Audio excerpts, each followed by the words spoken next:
Hey everyone, welcome to Liberty Speaks. Liberty Speaks is the podcast arm of Liberty Speaks Inc. And Liberty Speaks Inc. is a 501c4 that just seeks to educate and promote the vital concept that everybody has a right to life, liberty, property, and the pursuit of happiness. We're super excited to have our next guest. He is Ian Smith. He's mostly known for standing up against COVID mania tyranny in New Jersey and refusing to close down his gym. And there's a lot more to that story. He's also the 2024 Liberty Speaks Freedom Fighter of the Year, and that was presented at the Enemies of the State event at the Libertarian National Convention, and that was put on by the wonderful Dan O'Neill and his crew. Hey, Ian, welcome. It's so nice to see you again.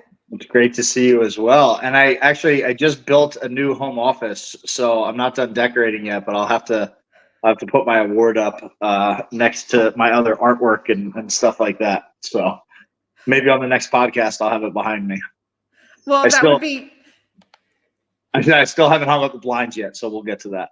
That's so cool. I won't judge you by that. Let's see, Chris, you want to pull up his award? It's super cute. That's the first ever, and it was an honor and a privilege to present it to Ian. And I'm just so incredibly grateful for everything that you did. And like we spoke about, you know, I'm a anti-COVID mania tyranny physician, and what you did represents what I wanted everybody to do, because I knew that on the biological and medical side of things, it was wrong, including the unconstitutional aspect of it, especially being a libertarian. And so, you know, whether or not you realize it or not, what you did is so incredibly important to me in my journey against what happened. I was wondering, can we just have you tell the story from the beginning? And then I might have some questions you know, about whether or not you were afraid, I'm sure, at first. So let's start from the beginning of COVID mania tyranny, and then I'd like to talk about the various aspects of the unconstitutionality, if you don't mind. Sure. Well, thank you, first of all. And, you know, the story kind of starts, you know, we all kind of remember the timeline leading up to COVID mania. You know, it seems so far away, but also not so distant. You know, I've been a business owner for years. I've worked for myself for a little over a decade now. Started as a personal trainer, literally just hopping gym to gym and, you know, building my book. I was pretty successful pretty quickly with that and sort of outgrew it and eventually opened my own training studio. Did that for about 4 years, and then the opportunity arose to open a nutrition store, and that very, very quickly turned into us buying the gym that our new nutrition store was in. We jumped into this place as a second location, and turned out the gym just was basically a dumpster fire, and we had put money into this nutrition store at the time. So it was like, well, let's buy the gym too. And it was a huge long shot for us. We, you know, we're both regular guys that, you know, we're successful, but certainly just didn't have cash to throw around in businesses for the sake of seeing if it'll work. I mean, this was an all-in move for both of us. I put my life savings into the gym, and you know, my former partner, I'm sure, you know, he probably had a little bit more than me, but you know, we put a lot of money into it, and right away we were wildly successful. You know, we wanted to open a gym because we were both very passionate about health and fitness, and both had our own personal story, how these things made us better people. So a gym is the pinnacle of being able to share that in a local community. And, you know, that was our mission. And we created an environment very quickly that went from one that was very hostile to newcomers, women, just a very unwelcoming place. But I mean, the gym was fantastic in terms of its potential. You know, so we changed the culture. We went in, we worked really hard. From month one, we were profitable. We were able to cover our bills, and we just grew and grew and grew. And at about month 8, we started to hear the whispers, you know, of the origins of COVID and the, the fantastic tall tales of bat soup and wet markets and, all of the things that I think so many of us forget, like all of the lies that were told, and then, and that was just one of those, oh, did you hear about that Chinese virus? And then all of a sudden it was stateside. And then there were cases, and then people started to hear whispers, like it was like, oh no, is martial law coming? And, we had the great toilet paper shortage of 2020. All of these sort of seemingly strange events at the time, but, they were all sort of happening. And then I remember it started to get very serious where it was like, there was talk on the news of shutdowns, and it was just this crazy concept. Especially because I had just put my life savings into a business, hadn't taken a paycheck yet, and was like winning. I had just taken this tremendous entrepreneurial risk, something that I value a lot and I think is really an American value, the ideas of working for yourself and providing a service to the community. This was like a dream come true for me. And then all of a sudden it's a nightmare where we're venturing into this territory where things that we've never experienced in our lifetime happened. There's been sort of quarantines and stuff before, but we witnessed a global lockdown of the likes, that have never happened. And it was just such a strange time. So obviously leading up to it, we were very against it for a lot of reasons. One, financial interests. We were business owners, but also it just didn't seem like a great idea. I've always been sort of in and out of paying attention to politics. I'm a Ron Paul guy at the end of the day. That's the first person I ever looked at as a politician and said, that guy makes sense. And I also trust him. And, I've gotten jaded and come back in and out. So I know not to trust government. And I know that's just a slippery slope, but at the same time, we didn't know enough to confidently stay open, because it was this unknown thing. And there was so much, even though we didn't believe it, nobody wants to be wrong, right? And not shut your gym down and be all the things that they pretended everybody was going to be, super spreaders and grandma killers and all that, so we shut down originally, but we were very wary of it. And immediately we wanted to understand the who and the why. Like, what were we so afraid of? Or, the why and the what. What were we so afraid of?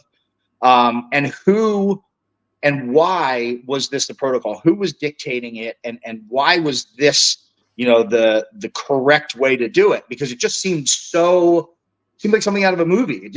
I was like, we're really shutting everything down. So we paid attention to the science, we paid attention to the politics, we paid attention to the policy, and we dug in. We immediately, sort of turned off the television because it wasn't reliable information. I mean, it doesn't take a genius to know that you're never going to get the full story, on your regular news network. So we looked into the academic studies, and we read, and we, tried to understand, what this was, whatever limited information we had. And we paid attention to what happened in DC, and, everybody was assured that everything would be taken care of and there would be money for everybody and blah, blah, blah. And, there would be a plan, and, all of a sudden it's just politics as usual on Capitol Hill. They're punting the ball back and forth. They're blaming each other. They're drawing a line right down the center so that nothing can get accomplished. And then we looked at the policy, and that was sort of the ultimate red flag for us. The CARES Act was, it was like, reading a horror, something straight out. It was like reading, like a rough draft of 1984, just in terms of like the horrors of government that were in there, the wild, it was like 1,000 pages long, and we went through a lot of it. And that had everything we needed to say, no way. We don't understand what's going on. We don't understand the end goal, but we know that you guys are lying to us. And we know that what you're doing is illegal. And we know that it's dangerous in terms of fiscal, responsibility. One of the things that really stuck out, and this is something a lot of people didn't pick up on, like, we all knew that hospitals were getting incentivized to label COVID deaths. And there was all these other incentivizations, but early on, they were telling everybody to to get tested, even though you didn't feel sick. And that was the first time in my life, that was the first time in my life I've ever heard that as medical advice, and I'm not a doctor by any stretch of the imagination, but I have worked with the human body and functional health for a very long time. As a trainer, if you're a good one, you're going to know more than just exercises. So, it was like, I don't take aspirin when I don't have headaches, so what is this like fascinating new idea? So, that didn't make sense. And then when we read that states were getting a direct payout from the federal government for every positive PCR test that was produced, it's like, well, they're telling you to get tested even though you don't feel sick. And they're, in the state of, it varied state to state, but in the state of New Jersey, I think it was, and don't quote me, I think it was $13,000 per positive test. And that money was just a blank check. And it was like, for the purposes of COVID, whatever that means. And we'll never know, obviously. So it was like, wow. And then I was like, what's a PCR test? So the next logical step was, what's a PCR test? I didn't know at the time. My partner did. He educated me. And it's like, okay, this is not a diagnostic tool.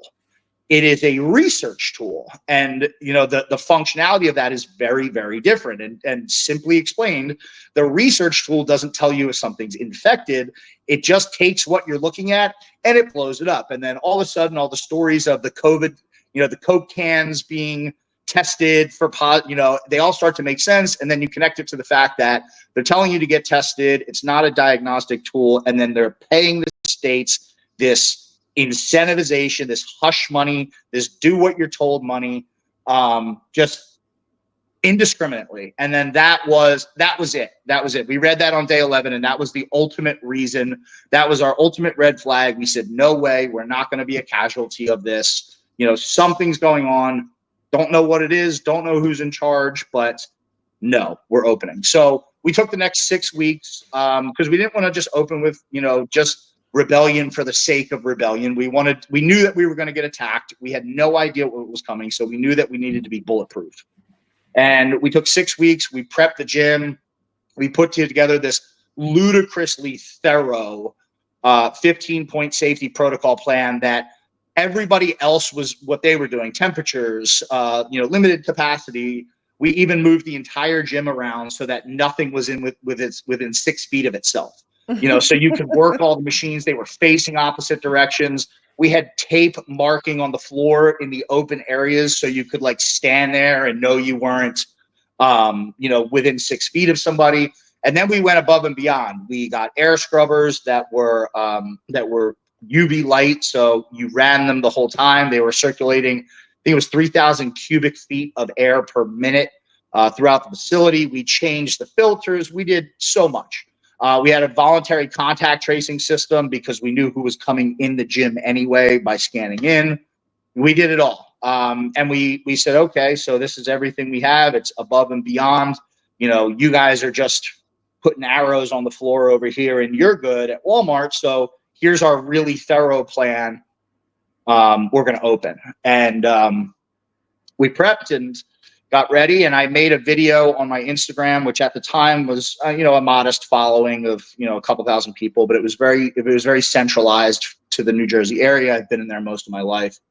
And I just put out this like 9-minute video, like just like this, right in front of my phone, and just explained what we were going to do, who we were, why we thought it was important, how we were going to keep people safe. And I suggested to other businesses and schools and churches and places that were non-essential to take a look at our plan and contact us if they had questions about any of it, and to apply it in their own terms. And, everybody's looking for a solution. So here it is, and the politicians haven't given us one yet. It was day 11 and they wrote a blank check for $2+ trillion that wound up being, there was a contingency on that they could spend much more, and they did.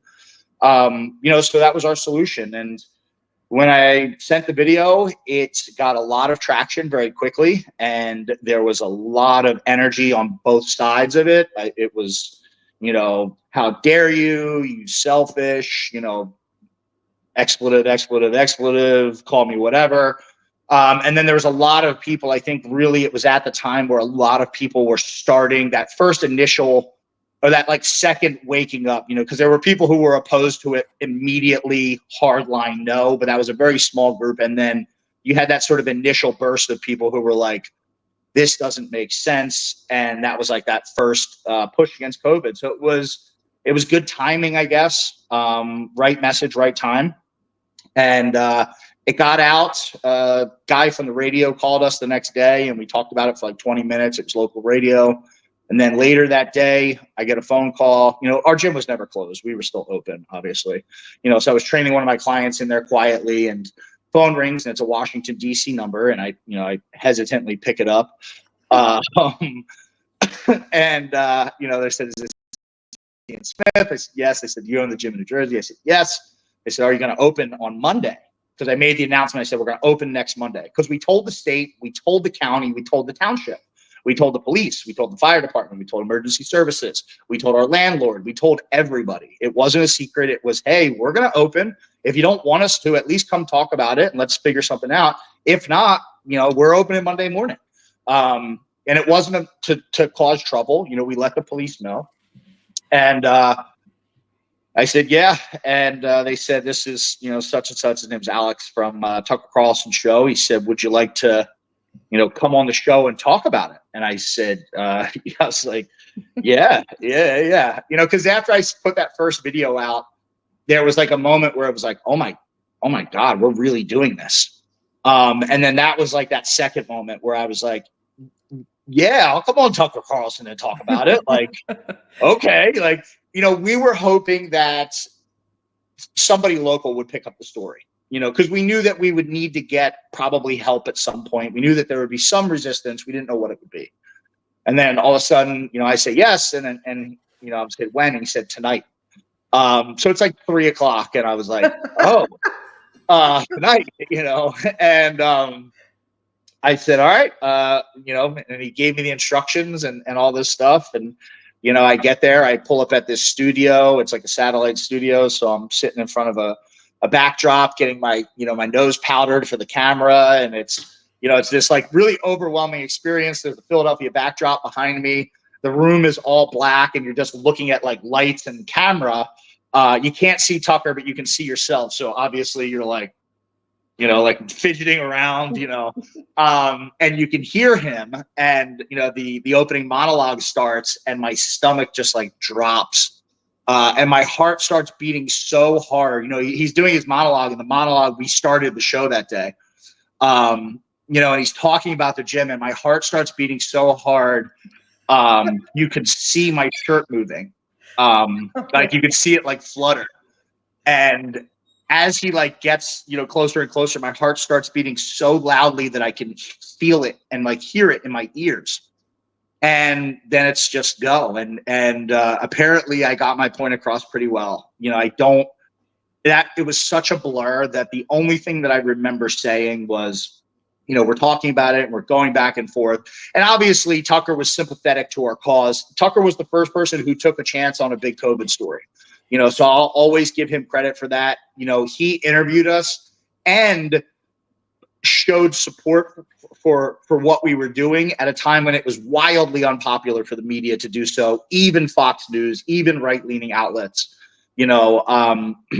so, but he's kind of softballing the argument because he agrees with me, and obviously he doesn't like Governor Murphy as well. Governor Murphy had just appeared on the show a couple months earlier, saying that I forget what they were referring to, but Tucker referred to the unconstitutionality of something and the Bill of Rights, and Governor Murphy said he doesn't consider the Bill of Rights when he's doing his job, just openly on the air. So he gave this interview, but he said, he said, you are on the most watched cable news show in all of history, in front of millions of viewers, and you were about to openly defy your governor's orders to shutter your business. He's like, are you prepared to do that? And it like just came right out. And it was like, yes. And it was the most confident yes I've ever sort of put, because it was like, it was beyond us at this point. Like it was no longer about our gym. Like from that moment, there, agreeing to go on there, it wasn't about our gym anymore. It was about everybody who was affected, because he gave us that voice to not get just crushed right away. So I'll forever credit him for that. So the moment I got done, my phone was like smoking from the notifications. I've never even heard these noises before. And, I talked to everybody, and I opened my social media, and I had gained like 40,000 followers in 10 minutes, whatever it was, by the commercial break. And, in that moment, it was like, again, it was one of those like, oh man, we are really doing this. Like 1 million people plus just saw me say that. So we went to work, and that's when the fun kind of starts. Man, I could tell the details of the story. It would take hours. So the next Monday we reopened. Governor Murphy had seen the Tucker Carlson episode, so he contacted the Belmar Borough Police Department and instructed them not to let us in the building on Monday. Wow. So we got wind of that. Throughout this whole thing, we had people who were sympathetic to us, that worked for the state, with the state. Whether that be police, whether that be admins, people throughout the government. So we always had some good information. But and Governor Murphy would show his hand a lot. He said that in his daily COVID press briefings, if you guys remember those, where the governors used to get up and parade, scary statistics to everybody and tell you how many people you killed for going grocery shopping. So he kind of tipped his hand. So we went in the night before with friends, family, volunteers, some of our members, and we chained ourselves in. We chained the doors closed with like naval chains. We covered up all of the windows with like brown wrapping paper, and we just waited and we waited and we waited and we waited, and nobody slept. Obviously, we were a little on edge. There was like media calling all night. The phone rang all night long. And then all of a sudden at like 3 a.m, you could hear people outside. And we started to like peer through, and it was like, there was just like cars in the parking lot and like people standing there, like chairs, like American flags coming out. There was like, whatever. And then we looked. You're going to make me cry. It was probably one of the coolest, like, it was probably one of the most amazing experiences of my life, walking out those doors that morning. Like 5 a.m., 6 a.m., like we were looking outside and there was a sea of people. I mean, it was like the parking lot was full, and it's not like a tiny shopping center. And the parking lot was just full. And it was like, it was one of those moments where it was like, oh my God, the cavalry came. Like, holy crap, like we're not doing this alone. Like all these people are here and I don't know like a single one of them. Like, and it's, you'd see the Trump flags and the Sons of Liberty flags, and there was Gadsden flags. And it was just this moment where I was like, holy crap. And then we unchain the doors and we walk out, and Pete Hegseth from Fox News is there. And we do another national interview right there on the spot. And the best part about it is our members were like wrapped around the building. That was the coolest part. Was like, that was why we did it. The first guy in line, I always tell this story and I'll keep his name out of it, but the guy was a member of our gym.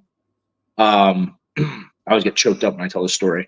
He was a member of our gym, came in, he was like kind of disgruntled, very intense dude. Works out really, really, really hard, and like comes in on a schedule, and he's like, I mean, the guy's strong in ways that's like freakish, and hits the heavy bag, almost knocks it off the wall. Like the guy's just, he comes in there for specific reasons, and he's a highly decorated former Marine, double Purple Heart recipient, and been through a lot. And had to see a lot and do a lot, and did it like willingly. And without that, the VA gives him pills or he drinks. But when he comes to the gym every day, he leaves, he goes home, and he can be a husband, and he can be a father. And he was first in line, and he's like smiling, like his smile was so big, and he came up and he hugged us, and he was like, you don't know how close I was. Like he's like, I almost like went back, and it was like, fuck, man, like now we can't quit, like fuck, like now we really have to do this. But it was like stuff like that made it impossible to quit. Like no way could we have quit when that was it right there. It didn't matter anymore. Like what happened. And if you had any doubt, if you were doing the right thing, it's like right there. Yeah. Like we're not wrong. This is all wrong. Like we're right. We're doing the right thing. So yeah, that was it. That was like the first thing. And it was like, holy crap. Like I'm, the same way, like I had tears in my eyes. I'm like talking to the news, and they're asking all these questions, and I'm like, man, like that just hit me. And it was everything we needed. That and everything else. I mean, there's a million stories I could tell you about it. So the first day kind of went off without a hitch for the most part. And then about halfway through the day, the crowd got real anxious outside. The police were there already. They were just kind of watching. And the captain comes up, and with a bunch of the cops, and everybody's all rambunctious, and we settle them down. And I said, let them talk. And he said, I'm here to inform you that, officially you're all in violation of the governor's orders. And everybody kind of got rambunctious, and he did this sort of like dramatic pause. And he was like, on that note, he said, everybody be safe. Have a nice day. He turned around and walked away, and like the crowd erupted. And it was just this moment where like we thought we had won, but like, obviously that's not the end of the story. A couple minutes later, the second lieutenant comes back and slaps us with our first of 80 plus municipal citations. All sorts of them. They were like noise complaints, disturbing the peace, a violation of a governor's orders, zoning violations, anything they could give us. They gave us like a handful. And we just took pictures with them and said, thank you, have a nice day. And the show went on. Good. We have a clip. Here it comes. You're all in violation of the executive order. On that note, have a good day. Everybody be safe.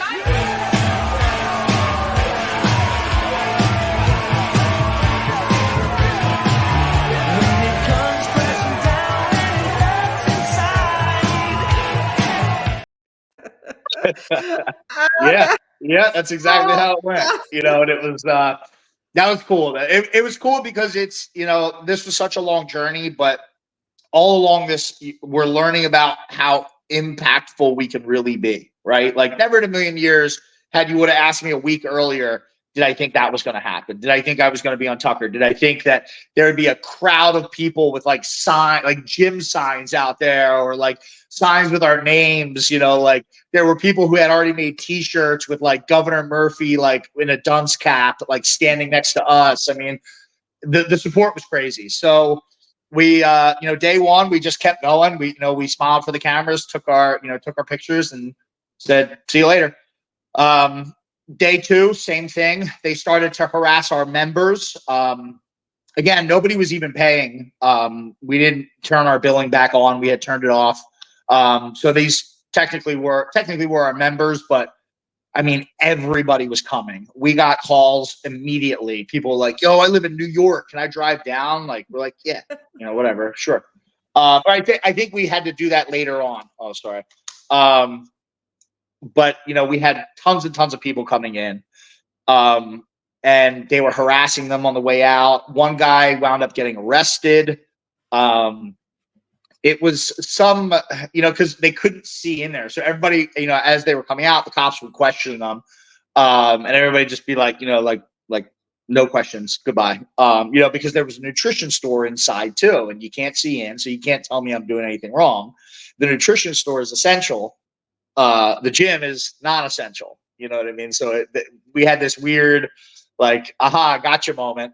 And obviously they knew we were lying, but So one guy got arrested. And then the next day they set up like security cameras. They were following people home. We got them to take it down because it's private property.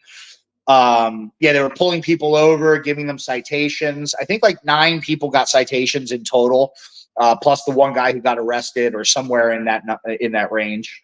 What did the citation say, Ian? Violation of a governor's orders were the ones that they got. Which is in New Jersey, it's this archaic statute. I think it was written actually in the 1890s, if I remember correctly. Like the criminal code in New Jersey is like 2C. And this is like, it wasn't even the right coding. And nobody even, in the end of the story, nobody even knows what to do with these charges because they've never been used against anybody, because it's, they don't hold any weight. So, day 4, we had a public health shutdown. They quarantined our building. And that was after we had caught the Borough of Belmar Municipal Works the night before blocking our sewage and causing raw sewage to come up in our bathrooms. We had to pay a couple $1,000s to have an emergency crew come in. So we shut down on Thursday. Yeah, the official story for them was that they were rescuing ducks out of the sewer vent, and that is a true story. Oh my God. Yeah. I forget about these little nuggets, and when I'm telling the story in different times, I remember it. But yeah, that's a true story. So we shut down on Thursday, reopened on Friday after the cleanup. Just said screw off to the health department shutdown. Friday night, they came under the cover of darkness. The Camden County Sheriff with a locksmith who apparently sold his soul, and they changed the locks on our business. Our business that we were still paying rent on, that we were still insured on, all of these things. They came and changed the locks. So we said, okay, we've made our stand. We'll turn it over to the courts, right? The judicial branch is supposed to offer the checks and balances. The executive branch is obviously wildly out of control here. We sued the state in federal court. And I forget the judge's name. He was a coward. But he basically kicked the case out of federal court because there were pending criminal charges in the state that had to be resolved first. So basically, he knew that the state was wrapping us up legally. He knew that we would be in that mess for years, and it gave him a quick way to say, I don't want to hear this case. So that was it. We said, screw this. And we went and we picked our locks. And then we picked a lock. We had a locksmith come, and he changed the locks again. And then we started pulling all of the equipment outside. So we said, okay, we'll sue the state in the state court. We filed our first lawsuit, and we were pulling everything outside, saying, hey, look, this is still trying to compromise. 40,000 pounds worth of machinery, weights, barbells, dumbbells, benches, you name it. We were pulling it out on pallet jacks and putting it back in every morning in the parking lot. And that was right around the time, if you remember, Chaz, the Capitol Hill Autonomous Zone of the Antifa clown show up in Portland, when they took over that city block. So we had to have some fun with it, and we named ours AMAZ, which is the Anti-Murphy Autonomous Zone, which was our parking lot. And they were giving us zoning violations for that. The charges kept coming. And then we said, screw this, we're trying everything here. You're giving us zoning violations now because we have people in the parking lot. We're having about 400 people a day come to the parking lot in the middle of June to work out. Blacktop, our equipment was getting warped by the sun, but it was no, we're going to just keep on rolling. And when they started hitting us with those, we said, screw this. We went back inside. We opened fully back inside. We also, the first week that we were open indoors, we did mandate masks. And then we made this stupid rule that was you can take it down while you're working on a set. And then you have to place it back up. And that was really just for optics. We knew that we were going to get enough heat as it was to open. So it was let's show everybody that we're at least trying to compromise. And then we said, screw that, no masks. Because we couldn't look at that seriously as two health professionals. We were even looking at it on the first day and hating it. It was just all right. We need to just give them one less thing to bitch about. So we reopened full-fledged. We reopened to the entire public, and that's when it really started to escalate. They hit us with a court order. So they took all of these municipal charges that they had given us. They took the health department shutdown order, and then they took Murphy's executive order from the governor, and they took that all to a judge. And in the state of New Jersey, the judges are appointed and not elected, which means that they don't give a crap what anybody thinks. And they went to a judge named Judge Robert Lughi, who coincidentally was up for tenure that year. Side note, he did get tenure and a promotion. Judge Lughi. Judge Robert Lughi. Yeah, fantastic Right. name. Yeah. God's a funny man. Yeah. So he granted them a court order, which told them to shut us down. And we said, that's great. No. And we just kept staying open. So the next thing they did was they started allocating a fine, a daily fine. And Judge Robert Lughi thought that it was reasonable to fine us $15,497.76 per day for every day that we were open.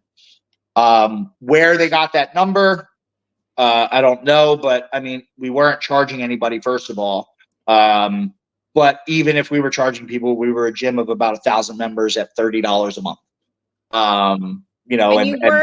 And you weren't charging people because you didn't want to be accused of being opportunistic as it relates to finance. There was a couple of reasons. That was one, because we knew that people were going to say that too. Mm-hmm. I mean, like, we knew going in, we knew all of the criticisms that were going to come our way. Right, but we at least figured most of them out. That was one. But also, genuinely, it wasn't about the money. It was the point.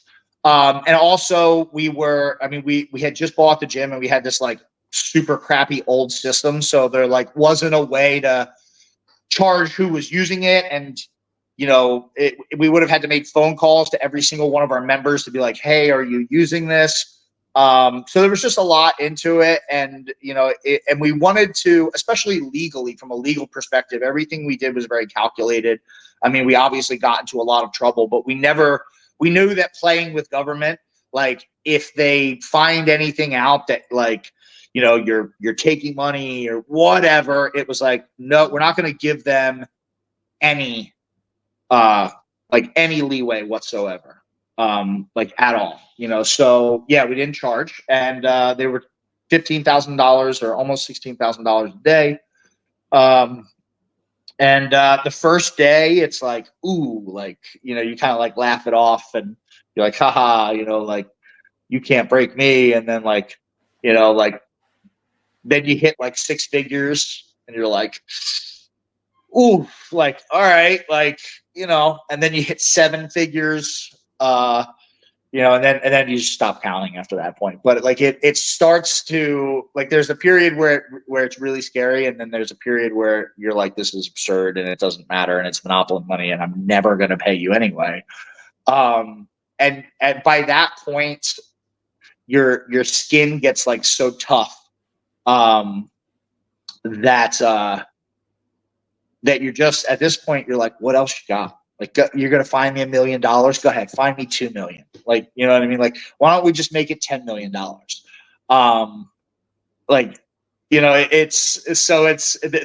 a lot of ups and downs. There's moments where you're like, I'm going to be ruined for life for this. And genuinely, I mean, as we know, as libertarians and the people that, that we're advocating for currently, there are people that don't make it out, but it can't change your trajectory when you're doing the right thing. It was the right thing to do, and it's you get so far that you can't quit, because it can't all be for nothing. You know what I mean? So that was a scary moment, and then they took $200,000 from our bank account. That was the next thing. Just snatched it right out. That $200,000 was GoFundMe money. So wait. So you had a GoFundMe, so they probably knew. Yeah, well, that was Right. they based the fines off of how much money was in our GoFundMe. I think at the time there was like 300,000 or something, and we had already blown through a lot of it. I mean, lawyers are not cheap. I mean, our first lawyers took our money and ran. Basically, they showed up for a couple appearances. Once they got kicked out of federal court, they dropped the ball on the case. We had to find new lawyers, read them up on the case. You know, like the money. When you're fighting, especially when you're fighting the state or any big entity, it gets very expensive very quickly. So I think we had like 200,000, but that's what the fines were based on. They said in the not a quote, but a paraphrase in the legal paperwork when they were arguing for the fines, they said that the gym had a war chest, and that they needed to deplete it in order to make sure that we stayed closed, something along those lines. But they called it a war chest from our supporters. So, you know, when they, you know, in court, when a business gets fined, you know, it's supposed to be a sting. You know, it's I forget the difference between the terminology, punitive versus there's two different terms. But one is sort of, you know, if a business is doing something wrong, you know, and the government wants it to stop, and it has the legal authority to do so, quote unquote, the fine is supposed to be a sting. You know, it's not supposed to be a knockout blow. And obviously that's what this was. They were trying to bankrupt us so that we didn't have the capacity to stay open. Because not only was it expensive in court, but I mean, we had 800 people a day walking through. I mean, we were going through toilet paper like it was nobody's business. You know, we had the air conditioning running on overdrive. So we had increased costs of business as it was. But yeah, they took it all right then and there. But the interesting part is all along this, like as they were doing these things, you know, our plan from the beginning was the gym stays open. You know, like that's, no matter what comes, no matter what they try, what they say, what they do, what they threaten, we are opening the gym, like to the point of absurdity. You know, they lock our doors. Well, we're gonna pick the locks. You know, you fine us. Well, too bad. We're still open. You know, that was always just that was the on the ground plan. But we wanted to make sure with the audience that we had was that we were able to show the extent that these people would go to in order to ensure your compliance in the face of just absurdity. You know, because every day that we were open, there was hundreds of happy, smiling people in the gym. And every day that we were open made their argument weaker and weaker and weaker just by, you know, us just being here like, hi, you know, this is day 40, this is day 50, this is day 100. And look at all the smiling, happy people in the gym. So we were very open about it, and we were able to record and showcase everything that they were doing. You know, so the idea was to show people, like, look how crazy your government is. Like, look at them. Look, they're trying to close our gym. This is day 100 now, and you know, we're being fined $15,000. So when they took that money, it was just another thing that we were able to show. And every time that they escalated like that, what they would do was they would either piss people off more who were already pissed off, or they would piss more people off who weren't pissed off yet. But, you know, like, for example, like the crypto community, when they took that money, the crypto community lost their minds. Because it goes against, you know, something that they're very, very passionate about. You know, and there was probably people within that community who were already into the story, you know, but inside of that community, they lost their minds. They were besides themselves about it, and they mobilized to help us. They were sharing the story. They were contributing in whatever way they could. They were talking about it. They were fueling, you know, because what was happening was people were talking about it so much online that it was fueling the media attention, and the media attention was fueling the discussions online. And then we were throwing in new things all the time. Like, hey, look, they just took us $200,000, you know? So we were building momentum with the movement like that by just saying, hey, this is us getting punished. You know, we just got $200,000 robbed. And a cool story off of that is people were already donating, but we didn't want to just like take donations forever. So a lot of people started asking about like apparel, and we were still a new gym. We had like a rack of like 4 t-shirts, and people were like, yo, can we buy shirts? And I was like mailing them out by hand at first, and it was like this like ludicrous process that was just not working. And somebody came in and built us a website, and we had the website just recently launched around the same time period when they took that money. And when they took that money, people took it upon themselves. I told everybody what happened. I made a little video just like this. But people took it upon themselves, and they went to the website, and within like, I don't know, 10 days, there was like $100,000 in t-shirt orders. I mean, we didn't even have like somebody to print the t-shirts yet. Like, that's how unprepared we were for it. Because like that wasn't on our priority list before COVID. And obviously it's not like, hey, I'm fighting the government, let me make a t-shirt brand. But people had now become invested in the story. People had donated already. They had been following it for 1 month, 2 months, 3 months. We were into like month 6 at this point. And people wanted to rep the gym. And we made some shirts, and they became how we funded the entire legal battle. So the donation stopped after that. If anybody wanted to donate, it was go buy a t-shirt. We had people buying. I mean, we had the t-shirt in every color I think they even make. People had like entire wardrobes of them. Like, people were in the gym just wearing a different shirt every day. And people all around the country. We sent them to 18 different countries around the world. We sent one to Qatar. That's great. It's very libertarian. Yes. I mean, I remember, just to highlight the impact that you can have as an individual. You never think that it's possible, but I got this package in the mail, and it was like a bubble wrap package, and I opened it up, and it's a newspaper from Australia. And I opened it up, and the front page says, anti-COVID or anti-lockdown protesters clashed with police. And like, if you remember Australia, the police were a little more heavy-handed, so they're all like riot squad up, and there's a big line, and there's this guy standing in front of the line, and he's like mid-wave of the Australian flag, and he's wearing a gym t-shirt from our gym. And we made these hats that said "Make Politicians Afraid Again." And he's wearing that, and I was just like, holy crap. Like, we had no idea.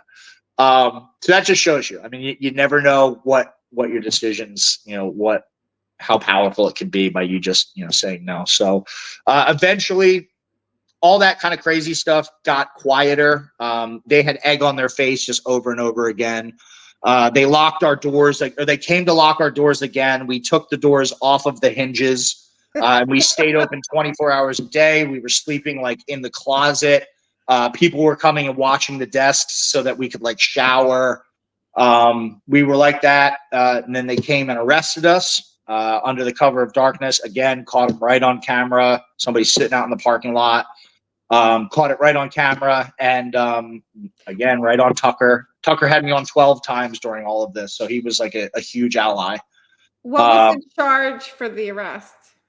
The violation of the court order to close the gym. Because so they got, they had their court order. They had gotten a judgment against us. It was a civil violation of a court order. And then, the violation, or the punishment of the violation, was that they were going to come lock the doors. So we said, screw you. No, you're not. We're taking them off. And then that's what they did to come and lock us. So they arrested us. They gave us a bunch of other charges again, violation of a governor's orders, violation, a criminal charge of contempt. Oh, contempt of court is what I was trying to say. Oh, yeah. Okay. So they hit us with civil, and then for the crime of taking the doors off, we were criminally charged for contempt of court, which there was 4 charges altogether. Like, one charge was for like taking the door off. The other was for something else. The other one was for like hiding the doors, because we sent them to our members' houses. Like, 2 people drove away with the doors. It was like, you're not putting them back on either. So they arrested us. They held us for like hours, and they couldn't. Going back to that statute, the violation of a governor's order statute, it wasn't in their computer. It took them hours to figure it out because the statute was so old it wasn't in their system. And they finally released us, and we went back, and there was plywood on the doors. So the next dramatic thing, of course, is okay, and that's what we did. It was like, as absurd as they would do it, it was like, all right, so like when we hit them back, we're gonna do this. It was intentionally inflammatory, because they kept escalating. So it's like, okay, you want to come lock our doors? We'll take them off. What now? Are you going to arrest us and lock and board the doors up? Okay. We snuck in, we snuck in early. We got a chainsaw, and we chainsawed our way in through a little hole. And we unscrewed, because they screwed it right into the door frame, and our plan was to kick it off, but we didn't want to like blow out the glass. So we went in there and we unscrewed everything, and we came back out, and we sealed up our hole, and we told everybody the next day to show up at the gym, and we made a big thing of it. Called Tucker, told him, hey, listen, I'm gonna have a video for you. And in front of a bunch of people, news cameras, everything, we like dramatically 300 kicked King Leonidas from 300, kicked the plywood in, stomped through it, and the cameras came flooding into the gym, and the music cranking right away, and people are laughing and smiling, and we put that all over the internet and all over the news, because it was like, screw you, like, what else you got? You know what I mean? Like, oh, you got some plywood for us? Like, big bad government, okay, like 1/4-inch plywood too. Like, it's like, I don't know who you think works out here, but 1/4-inch plywood's not stopping our smallest member. Do you have like, I don't know if you're a religious person or a Christian, like, do you have like Ephesians running through your head? Yeah, exactly. Like, put on the full armor of God. Yes, for exactly. we wrestle not with. It was, and at that point, it's like, and now it's a competition, like who can. And what our ultimate goal was to make them look as crazy as possible, and keep a good attitude while doing it, not turn bitter, not be this lashing out people, like yelling. And it was just like, look at these people, like, look what they're doing to me. Look, they're fining me $1 million. Look, they made me kick the doors down to my own business, So after that was enough for them. They took our business licenses away in some hokey pokey. It was called a high administrative meeting so it wasn't a legal proceeding at all. It was an emergency administrative meeting with the township, and the township revoked our business license. Very, very illegal. Very, very illegal. They took our business licenses, and in a week later, Governor Murphy reopened gyms as essential businesses.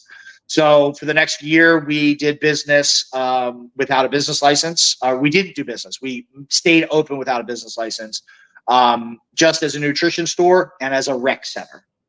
We weren't a gym that charged memberships. We were just a rec center, and we just happened to have a nutrition store in the front. And still didn't charge memberships. It was, if you wanted to donate, cool. If you wanted to buy a t-shirt, cool. If you want to buy some supplements, cool. But the gym's free. And we sued everybody. I mean, we wound up in 5 courts. We were in criminal court for the contempt of court. We were in civil court for the contempt of court. We were in municipal court for all of the municipal citations.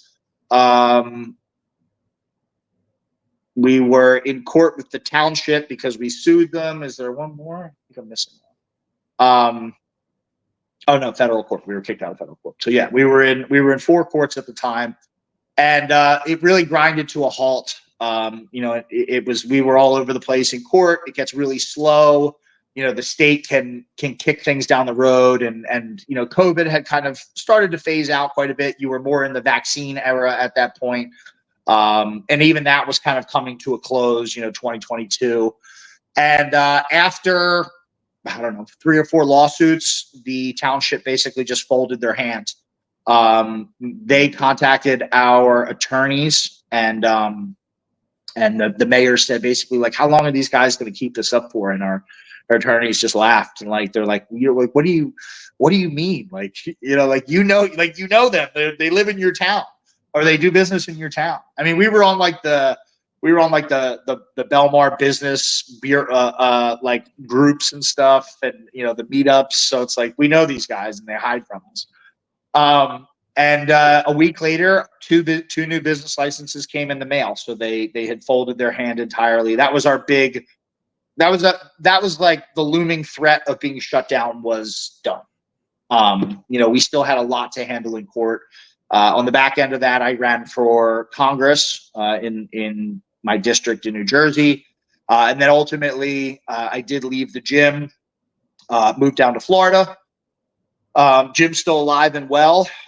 They got their business licenses. They're still the same attitude, still the same fight, and we just kind of slowed down in court. We just had all of the municipal citations, all 80 plus, whatever it was, municipal citations between the two of us dropped with prejudice. So we got kicked into a different court and into a different municipality because there was a conflict of interest. So we got kicked into this other court, and it was just, we'd go and nothing would happen. We'd go and nothing would happen. And after 4 years of these charges being written, the judge said, enough is enough. The state or the township has not provided anything, no discovery. It's been requested by, that township. That was the township of, I don't know, whatever that township was. They had requested it. Our attorneys had requested it. Like media had requested it. Like, for them to comment anything. And 4 years that she said, you have deprived them of their right to a speedy trial. We're going to dismiss all these charges with prejudice. And the charges of we got a bunch of operating without a business license. So after we were still open, they started to hit us with operating without a business license. Even though we weren't charging for the gym. Right. Of course. Come to find out that the township doesn't, in the state of New Jersey, it's different, from state to state, but in the state of New Jersey, townships do not issue health club licenses. The state does. So they took our license without having the authority to do so. So those charges were dismissed on that account as well. So that marks a small but very significant victory, and that's kind of where we're at now. Those charges, again, were the base, one of the three legs of what they built the contempt of court on. And that's where all of the really tangible punishments came from, the potential jail time, the really expensive legal battles, the fines, all of these things. My personal accounts were emptied too. Not my bank accounts, but my Venmo, my Cash App, my PayPal.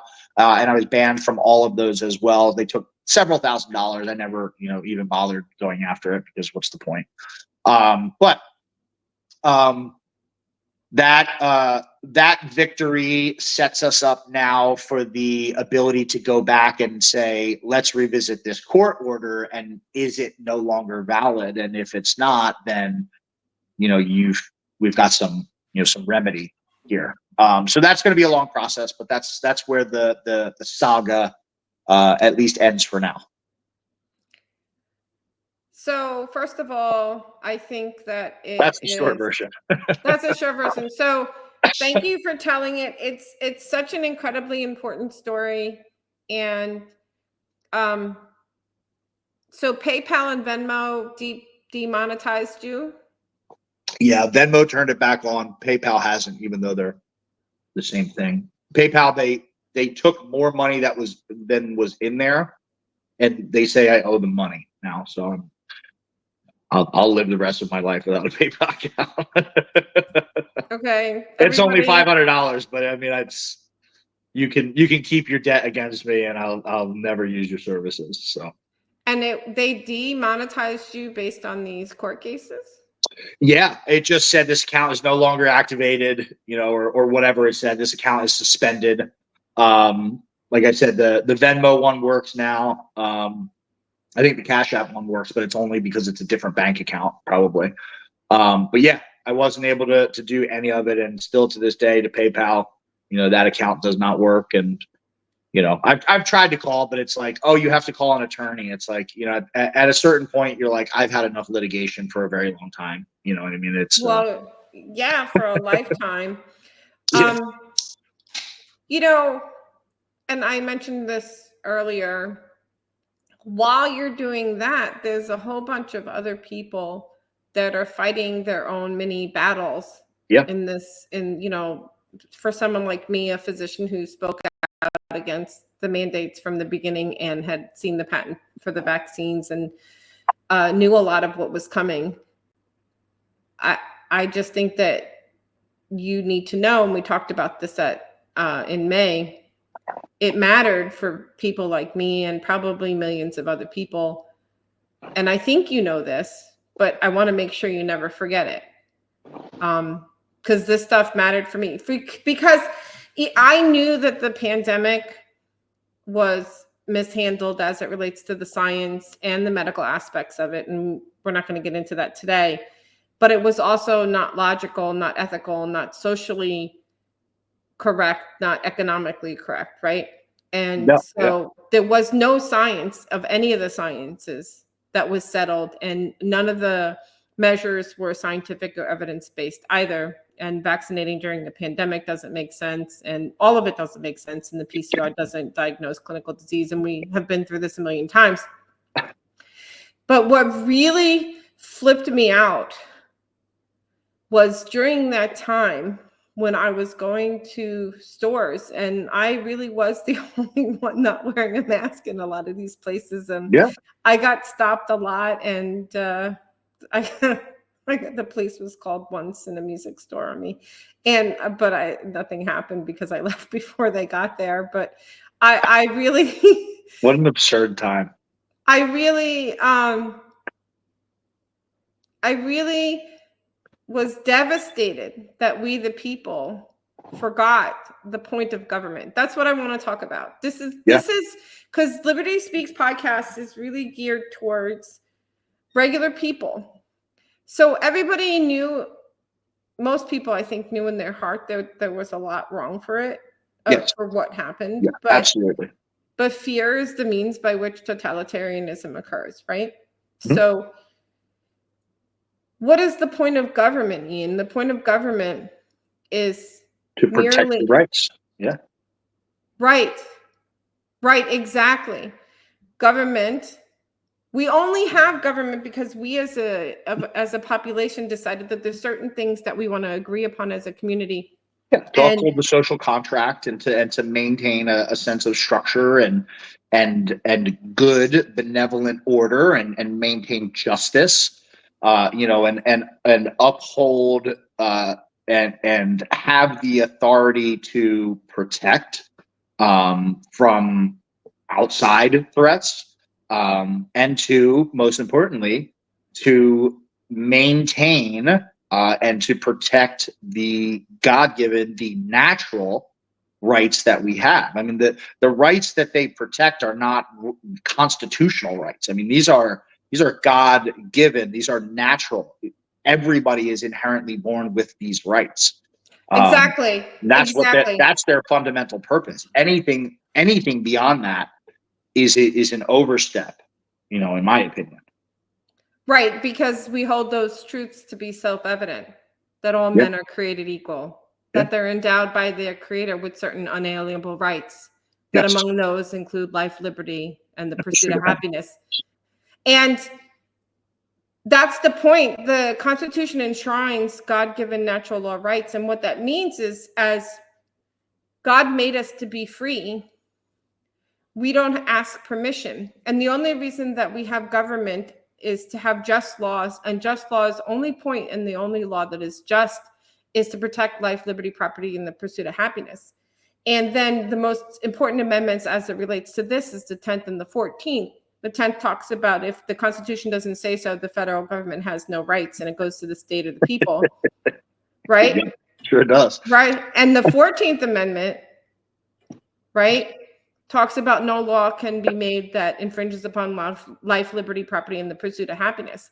So people need to understand that the government works for us, and the government is meant to protect life, liberty, property, and the pursuit of happiness. And during COVID mania tyranny, they were the destroyer of life, liberty, property, and the pursuit of happiness. And the other point, which drives me bananas, is that your state and federal elected officials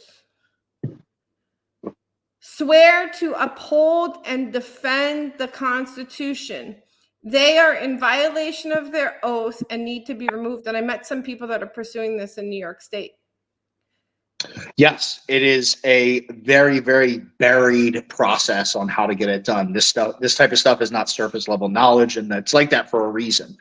But there is a lot of remedy. I don't know a lot about that stuff, but I do know that there are quite a lot of people who have done it at local levels.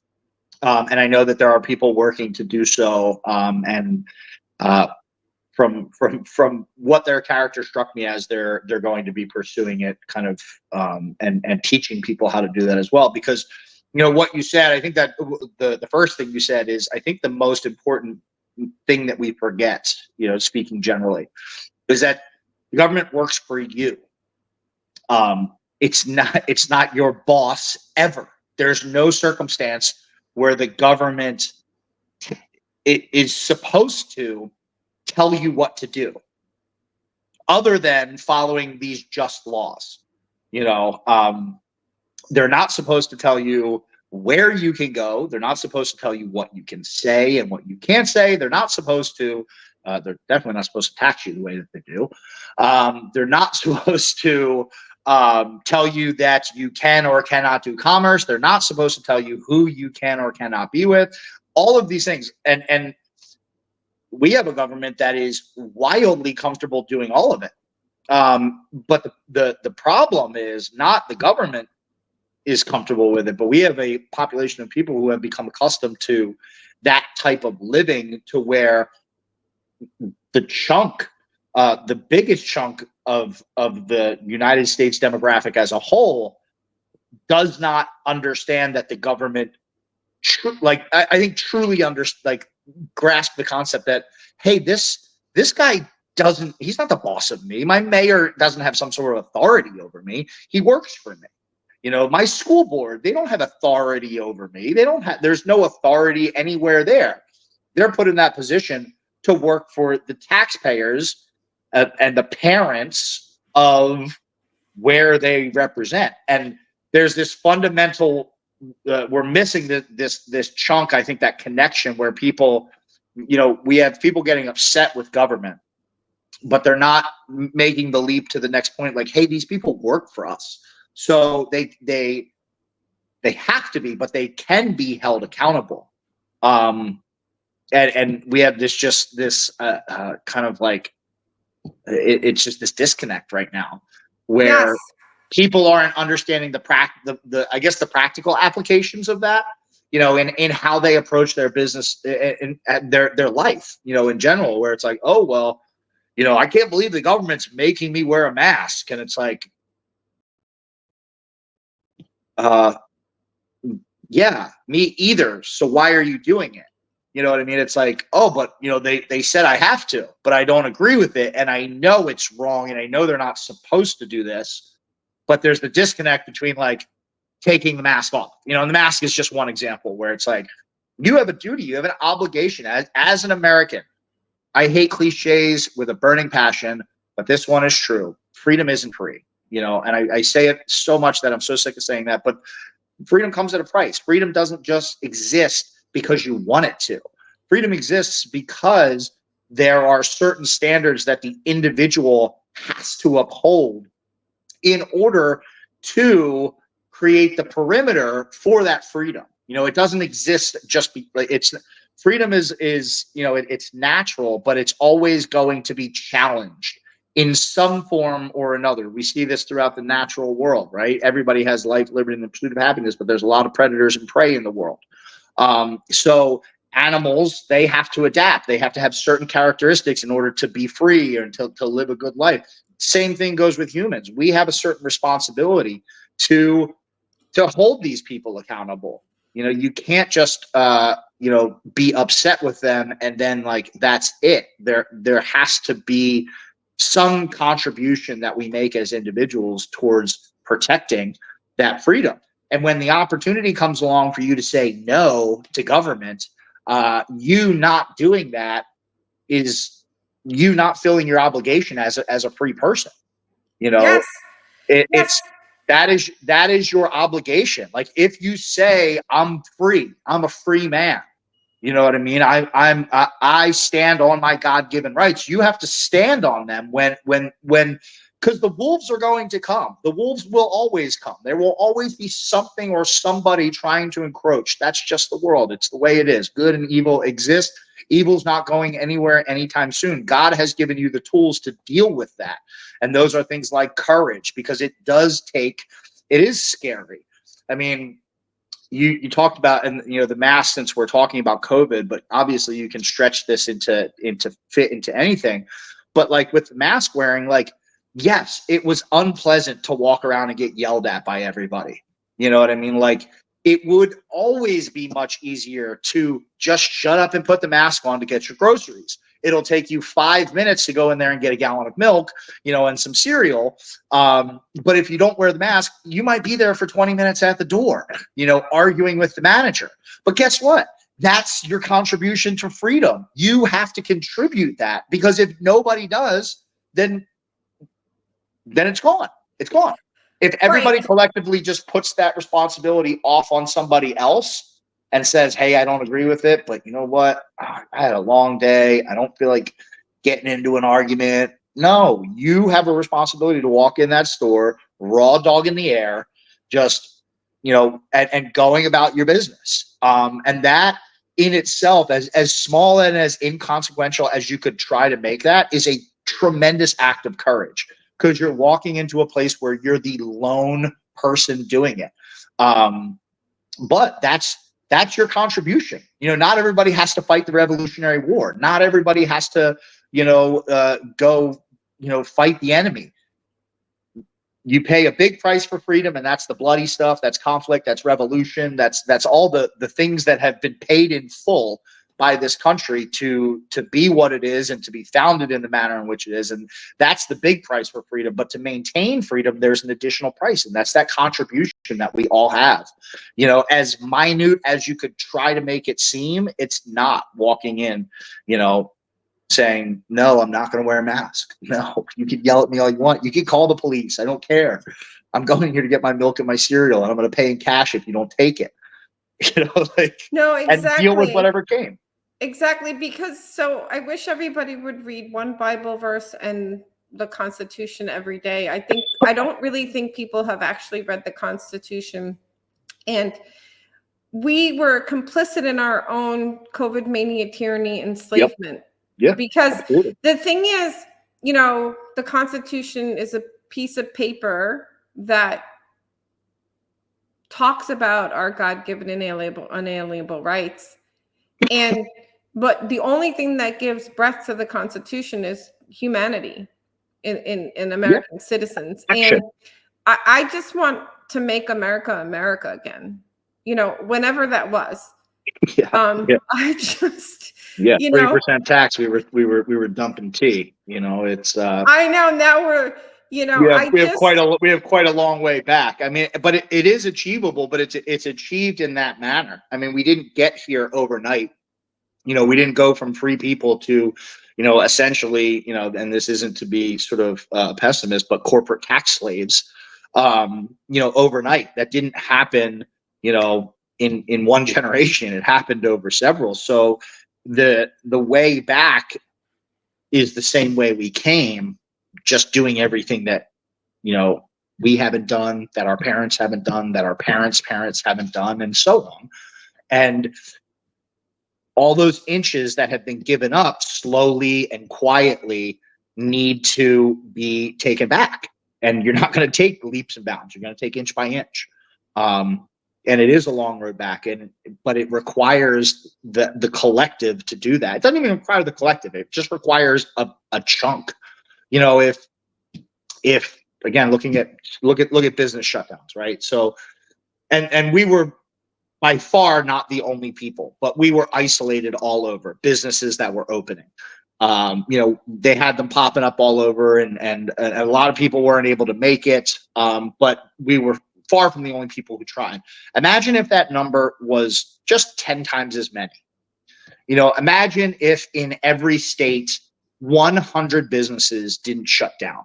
and openly didn't shut down and said, screw you, we're open for business, what would they have done? It would have been, I mean, COVID would have lasted from May until June, and they would have said, okay, that didn't work, but because there were so few people who did it, and the same thing goes for the masks, and the same thing goes for anything else, if the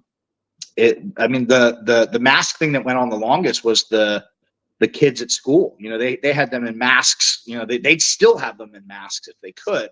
But as a parent, send your kid to school without a mask. Go to school with your kid. Be obnoxious. Like, you've got to protect your kids' rights there. And there were a lot of parents who pushed back, obviously, but imagine if that number was double, triple, 10 times the number. It would have ended so much faster, because when one person steps up and fights the system, they take all of the punishment that the system has. If two people step up and fight the system, they each get 50% of what the system has. If 10 people step up, everybody gets 10%. And if you follow that down far enough and put that number at 1 million people, that's not that big of a number population wise, in terms of percentage. But imagine if there was open defiance of dumb laws, open defiance. I mean, we saw what happened in Albuquerque, New Mexico, on the back end of COVID, when gun violence was declared an emergency, and the mayor or the governor came in and said, no no carrying guns. And what did everybody do? They showed up, locked and loaded, open carry. Go ahead, do something about it. And what did they do? we were just kidding. We were just kidding. But that's a perfect example. You could apply that to any form of government overreach, and you could change this country in a very meaningful way very, very quickly, because these people will scatter when they're tested. They don't openly rule. Like, the tyranny is a quiet tyranny that we live in. It's this, this shadowy oligarchy, whatever you want to call it, courtocracy, whatever we've morphed into at this point. But they don't openly rule over us. They still pretend like, it's like, oh, we're just doing our jobs. But these people are tyrants. They're all tyrants. The majority of the Democrat Party and the majority of the Republican Party, save some individuals on both sides, are tyrants. But they don't rule over you with an iron fist. They rule over you quietly, under layers and layers and layers of bureaucracy. So if you test these people outright, these guys aren't ready for battle. I have to put that in air quotes so that nobody misinterprets it. They're not ready to be tested. Like, Governor Murphy was losing his mind because of 2 dumb gym owners. We were such a pain in the ass for him that he had to talk about us every day. We were in the news every day. He had to fine us millions of dollars. Like, these people don't know how to react when people say no, because most of the time it doesn't happen. So imagine if people just start saying no. You'll see these people squirm. They don't know what to do. No, exactly. But, it's interesting, because the way I view it is,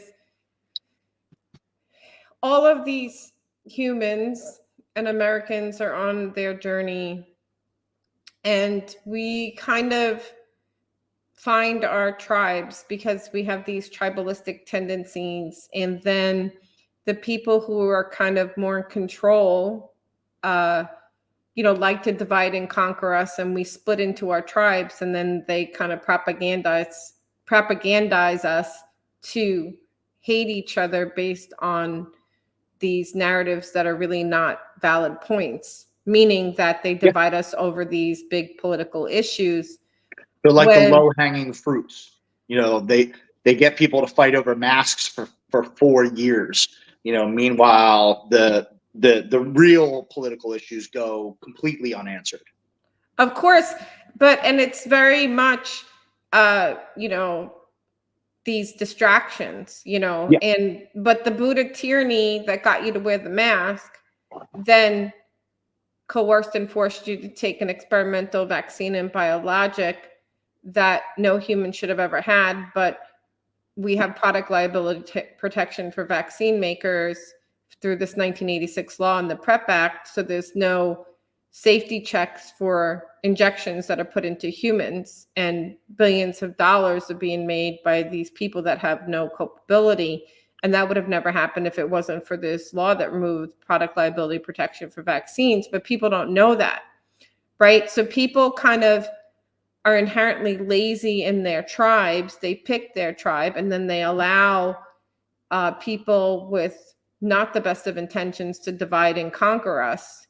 Very much so. And I think a big part of how to get things better is for people to self-reflect on our own tribalistic tendencies and to kind of push back against that. And, you know, I do a lot of coalition work where we did an anti-war event with communists because they're anti-war communists, and you don't like to participate in the murdering of babies by promoting this, then we have something in common. And that's a big part of a lot of the things that goes on behind the scenes with some of us libertarians. And I think it's important for us to not participate in this duopoly propaganda. And the same, and we're going to get into the election because I think you and I could have a good discussion about it, is a lot of libertarians are linos, libertarian in name only, because and a lot of Christians are sinos, which is Christian in name only. Yeah, that's another good one right there. Because I mean, it's so obvious to me, and I don't really think I'm all that smart. You say that you believe in free speech and individualism and let people do their shit, right? But you're gonna whine and cry about what other libertarians are doing that they believe to be important. And you want to pretend to be your own mini duopoly within the party and be divisive over bullshit, really. And so, and the same with a lot of Christians, where they talk about it and they cry about it on Twitter land or X land, but they really don't implement any of this stuff in their actions and deeds. And I don't really dance in Twitter arguments, thank God, but it does frustrate me. And, you know, for the sake of transparency, you know, I work with Angela on the Rage Against the War Machine stuff and other projects. And, you know, I'm a big advocate of coalitions and things. So, you know, for the most part, I don't agree with everything she does. And sometimes I'll, you know, mention that to her. But, you know, I would have done what she did. Well, I hope I would have, because I don't know if I'm as smart as she is. But I think that having a seat at the table is incredibly important. And I think she's made a big difference. Really, she's an incredibly kind person. So she has this kind heart, and she believes in libertarian principles, and she tries to apply them in her daily lives. And I'm not saying that everybody makes mistakes in certain things. No one's perfect, and I'm not blinded by that. But, you know, and I've watched this all go on. She really literally had a seat at the literal table with the most likely future president of the United States. Now, I worked for Mike Termat, and I was a senior advisor and a project manager for a libertarian candidate. He got the VP nomination, and then I joined the Chase Mike Termat campaign for a whole 3 weeks, and I was going to get highly paid, and then I realized they weren't going to listen to a word I said, and he still doesn't have a medical freedom page, and I can't be attached to that, and I quit that and quit chair of the Libertarian Party of Delaware, and I'm kind of right now a small L libertarian, just doing Liberty Speaks and some other things. But the point I'm trying to make is what's going on today, and maybe you can help me where I am. I live in Delaware, so it doesn't really matter who I vote for, and I have some local guys that I'm helping. I have a problem about voting for Trump because I have not gotten past the fact that he still doubles down on Operation Warp Speed, which, you know, I've been calling for the, I literally am public that all respiratory virus vaccinations, including COVID, should not be given to any human. They're not safe or effective. No respiratory virus vaccination or biologic prevents transmission. that he kept Fauci around, and Give him an award.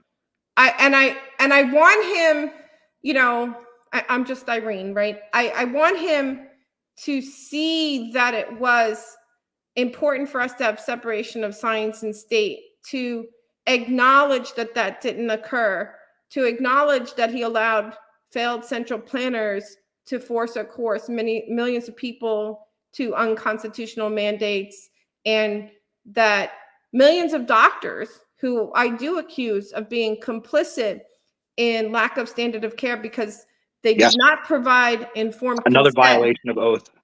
Very much so. So this is the thing with the doctors, which I actually did a lecture about this at a med school, and two of the doctors walked out, but at least only 2 walked out, about the constitutionality of medical freedom and the basis for it. And this is my problem. Informed consent is standard of care, and it necessitates full disclosure of the risks and the ability for someone to freely decline, and that declination can't be tied to life, liberty, property, and the pursuit of happiness. And I don't give a shit that you didn't bother as a physician to look at the preclinical trials, because all the issues were known. That's literally your job, though. Like, that's Right. literally your job, is to be Literally informed. your job. Literally your job. Yeah. All of these healthcare workers. Med school is not the end of your education as a doctor. Of course. And no one's just blindly follows the CDC in our day-to-day practice. So that's bullshit. Yeah, then all of a sudden you do it for COVID. Isn't that amazing? Because they were cowards. They were cowards. And this is the thing. What bothers me is that a lot of people don't point this out. It is standard of care, and the lawyers are going after this because, you know, you can't sue the vaccine makers, and the PrEP Act protects them from the vaccine administration, both the people that administered it and the vaccine makers, which both of those things need to be repealed. The 1986 law, HR 5546, and the PrEP Act that gave liability protection for the makers and those who administered them. But the point I want to make is that it was already known in the preclinical trials that there were serious issues with safety and efficacy, and no respiratory virus vaccination prevents transmission. And also, you never vaccinate someone who probably has natural immunity, which is 27 times more protective, because you're literally causing like them to have more of a cytokine storm. And there's some studies about, you know, people are actually becoming allergic to the antigens. And I have some research on that. But the point I'm trying to make is that these doctors violated their oaths. Now, they were afraid, and I get it. And most of them took it and gave it to their family and their children. And their friends. And their friends. And I have compassion for them, but they need to understand that they can never do that again. We are the last line of defense. If all of the regular doctors, you know, I don't provide COVID vaccinations. I am a musculoskeletal and spine specialist. I diagnose and treat painful conditions without the use of narcotics. I've been treating vaccine injuries for years. I'm vaccine injured myself in 2012, and there's been vaccine injuries all along. And I treat COVID vaccine injuries with the local naturopath and a neurologist. Like, I know, and I've seen this for many years. And what I'm saying is that they have blinders on, and we are the last line of defense. And just to bring a completely unrelated topic, it is doctors who are the last line of defense with this unethical medical care about transgender puberty blockers. And it's no surprise that you have doctors that are so on board with that after their behavior with COVID. It's no surprise at all. It's, you know, it's a symptom. You know, I'm in the medical industry myself. I own TRT clinics.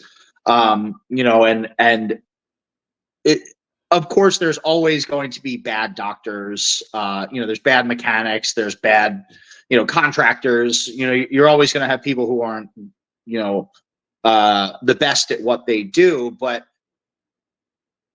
there's a standard that you have to uphold based on that oath. And that's about patient care. And it's about putting your patient first before anything else.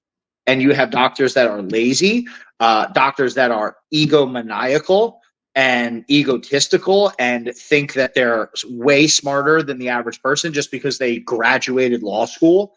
You know, in law school, that's why you have, doctors who are out of shape. You know, it's like, you obviously didn't pay attention very well.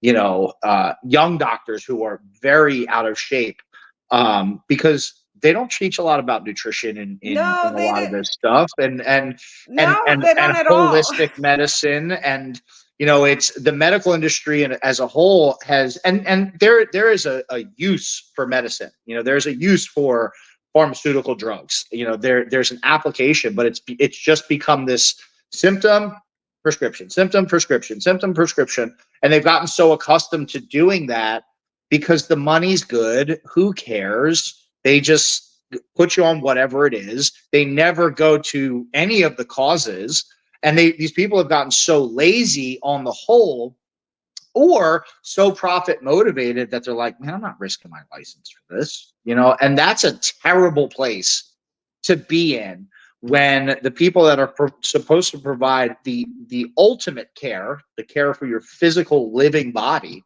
and they just disregard that responsibility and do something as wildly reckless as just not doing the homework. Of course. Yes.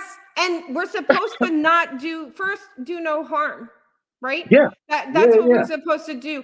And the other thing is they don't teach us anything about nutrition. Now, I work a lot with alternative medicine, and I do nutrition, and I really talk about patients with all these things. But I learned that all after the fact, and mostly during my journey to recover from my own vaccine injury, for which I was sick for 8 years. But when we going back to that transgender stuff for kids underneath 18 and things like that, first of all, are they really providing informed consent?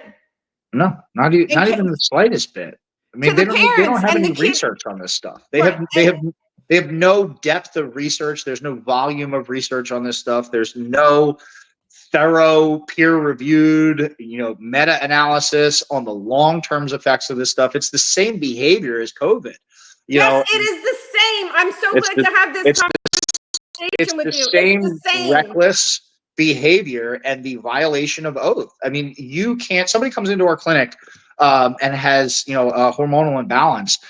The only things that we're going to offer to them are things that we understand and that we can look at and say, hey, if you've got questions for us, we're happy to answer, and tell you. But if you want to read it, here's the information right here. And it's thorough, it's well-researched, it's scientifically sound, right? Because not all science is created equal. People are starting to learn that, but it's scientifically sound information. Here's your risks. Here's the things that could possibly happen. Here's the likelihood that they'll happen.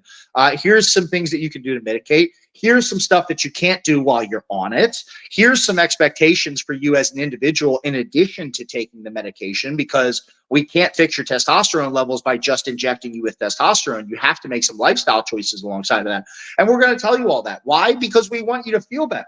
We want you to feel better. We want you to have a good experience, and we want to keep our oath as a medical facility. I'm not a doctor, but I still, as the owner of the facility, that doesn't change anything for me. We still have to abide by that oath, and now you've got a whole world of doctors, and you've got even more of them coming in with our educational system, just pumping out, our university system, just pumping out idiots.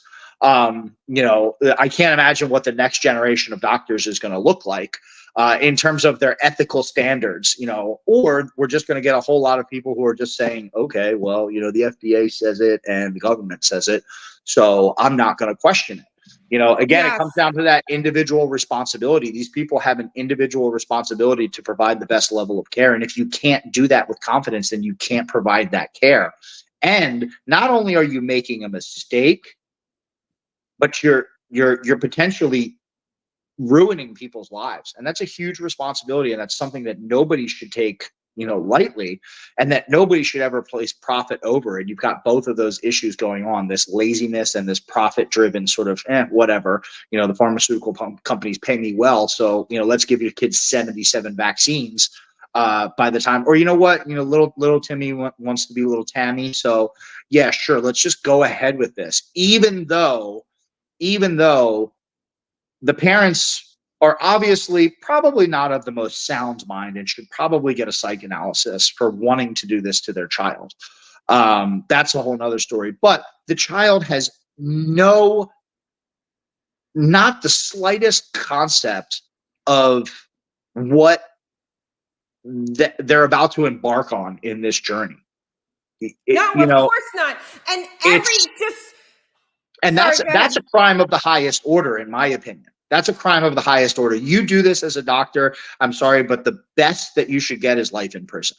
The best that you should, you know what? Let's just make it easier. Let's just go send you to a remote Pacific island, and you can behave like an animal there. Because if any part of you thinks that administering trajectory changing hormonal and disruptive drugs to a child in the most important developmental place of their life, both physically, mentally, intellectually, spiritually, emotionally, all of that, you think that it's good medical care to come in and just totally disrupt that natural biological cycle in a way that isn't helpful.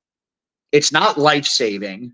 It's not anything like that. It's going to permanently change the trajectory of that individual's life in every measurable and immeasurable aspect that there is. And if you think that's okay, I'm sorry, but you don't deserve to be a part of society. You should be locked away forever. Right, exactly. But a couple of points. First of all, the kid can't go on an effing field trip in school without parent permission, right? Yeah. And now there's some laws in certain states that allow this to be done behind parents' back. Second of all, that's just the state. I mean, the state is just loving that. Right. But second of all, kids cannot provide informed consent, which is kind of something we've accepted because they can't understand. But if the parent is signing the consent, I still belabor the point that I don't think they're getting informed consent either. No, and they're a not. lot of times when you look at the kids that are coming out that they were reversed, they say they were told my parents I would kill there's a lot of lies, and all of those doctors should lose their licenses. They should be getting sued and they should have punitive damage. But this is my question, and you're a good person to talk about this because I know that you have understandings of these types of hormones. And of course, nothing I say is medical advice, but I'm just exploring these concepts with you. Every cell in your body, for the most part, is XX or XY, but we have a component of chimerism. And it is interesting because there really is remnants of fetal DNA in vaccine adjuvants and excipients, MRC5. The newest one is Walvax, which, of course, the fetal cells came from Wuhan, China. It's a whole can of worms. But so why hasn't modern medicine, and I'll premise this by insurances are paying for these things. So if insurances didn't pay for any of this, it'd be a whole different can of worms because I believe someone needs to check on me on this. Part of Obamacare was that these surgeries and these treatments became payable for kids under 18, but we need to double check that. So why? Because wokeism has contaminated the medical profession is why. But let me ask the question.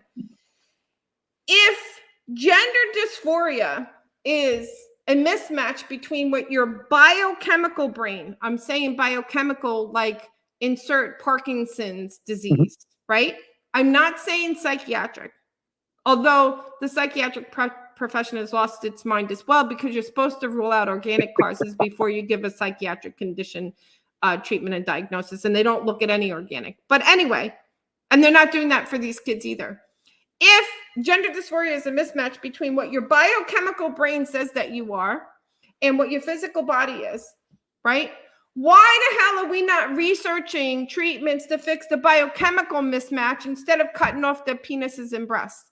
Why are we pursuing the harder path in an algorithmic algebraic equation? 50% of it is your biochemical brain is saying that you are not supposed to be a boy, and the other 50% is you have a penis. Okay? So why did medicine pick to cut off Decide the to cut off penis the road, penis. right? As opposed to finding biochemicals to treat. I mean, that's a pretty Okay? simple way to put it. Yeah, it's Are you like, you know with what? me? Let's just cut it off. You know, that As seems like opposed straight to the point. You know what? I don't feel like figuring that out. We'll just cut it off. as opposed to the biochemical imbalance where your brain is telling you that you're not what your physical body is, right? Because our physicians are contaminated by wokeism or they've lost their minds. Okay, this really upsets me, obviously, because It's a crime. I mean, it should upset everybody. It's a crime, and we see the same shadowy figure, right? Call it wokeism for the sake of this conversation. You know what it is? It's Bolshevism. You know, the same shadowy tyrannical figure. You know, it morphs through different avenues, but this is Bolshevism. This is subversion of a culture. This is the slow, methodical erosion of a great society, and that's Bolshevism right there. The same people that are responsible for the indoctrination of your children with wokeism are the same people that fund most of the medical industry. You know, all of these big companies, right? Pfizer and all these, who are they owned by? They're owned by the same giant companies that are pushing DEI, that are pushing CRT, that are pushing transgenderism, that are in full support of LGBTQ. No matter how absurd that list gets, they'll support every part of it. You know, when they add a P for pedophilia, they'll support that too eventually. It's all, and they're the ones that are responsible for the curriculum in school. They're the same ones that are responsible for the curriculum in law school, and in med school. They're the same ones who are responsible to drive the profits in medicine. You know, it's all the same shadowy, subversive cultural sickness.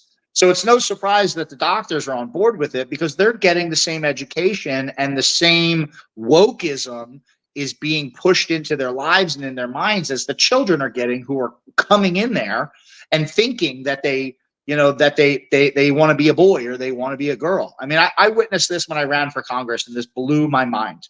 Part of my campaign, we were very grassroots, and we worked with, we called them lovingly the mask moms. And these were the anti-COVID warriors of the moms who were just the most ferocious, activists that were out there. I mean, these moms went hard on everything. And, the battle that we were fighting at the time was masks on children. And a lot of my campaign, instead of just campaigning, I was just showing up at school board meetings to support these moms and these dads, and these people in the local municipalities who were fighting against this, to lend some support and go and speak, or to just say I was going to sort of draw a crowd. One of the women that I was in contact with was a volunteer with my campaign, and her daughter was sexually assaulted by a trans boy. So a girl who thought she was a boy. I always have to double check that because it doesn't make any sense. So it was a girl who decided she was a boy. I don't know where she was in the process, or if she was in the process, but she was sexually assaulted in the women's restroom. This is a 7th grader, I believe, at the time. The school did nothing about it, obviously. The child had a history of it. She was eventually moved to another school.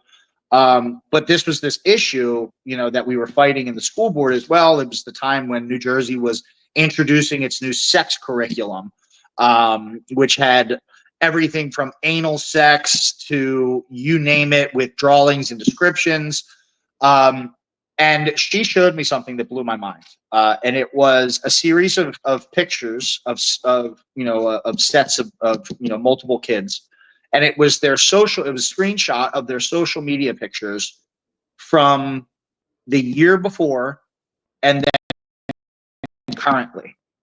And over the course of a year, this young girl's class, like half of them were queer, transgender, gay, lesbian, like overnight. So it's very clear, like when you look at, and I know that's anecdotal, but you could find that almost anywhere, that these kids are being, that this is being pushed into their kid. This is not an organic thing.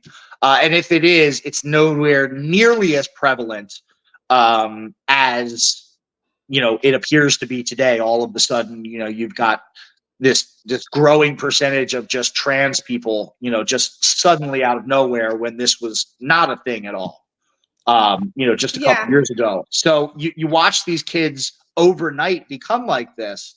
And instead, as adults, and this goes for the medical profession, this goes for the teachers, this goes for the parents, this goes for whatever. As adults, nobody in these kids' lives says no. It's just, sure, you want to cut all your hair off and dye it. Okay, you know what? As a parent, you got to give them some leverage. They're going through some, or some, give them some space to do whatever. That's fine. Oh, now you want to do a hormone therapy in 8th grade. I mean, what the amount of subversion that is in the parent's mind is that at that point is insane, because your subverted child is coming to you and you're so subverted that you think that they're right, that your 8th grader or your adolescent, your preteen, your teenage, your whatever age child is coming to you, and you're not there to stop them and go, whoa, whoa, whoa, whoa, whoa. So the subversion is everywhere. And then you've got, like you said, the last line of defense. You've got the subverted child, you've got the subverted parent. As the doctor, it's your responsibility to go, you guys are crazy. Get out. No way. And you know what? I'm putting this in your medical records, so that the next doctor you try this on knows that you're fucking crazy. No, the doctors are having, some of these psychiatrists are having paperwork, and these kids are getting removed and put into the wonderful foster care system. But yeah, I want to, you made me think of a couple of things. So Johnny goes to his mother at 12 years old and says, and his dad, Mom, Dad, I believe I should be a 4-fingered child. And I'm sure that I should be a 4-fingered child. And if you don't take me to the doctor to be a 4-fingered child, I'm going to kill myself.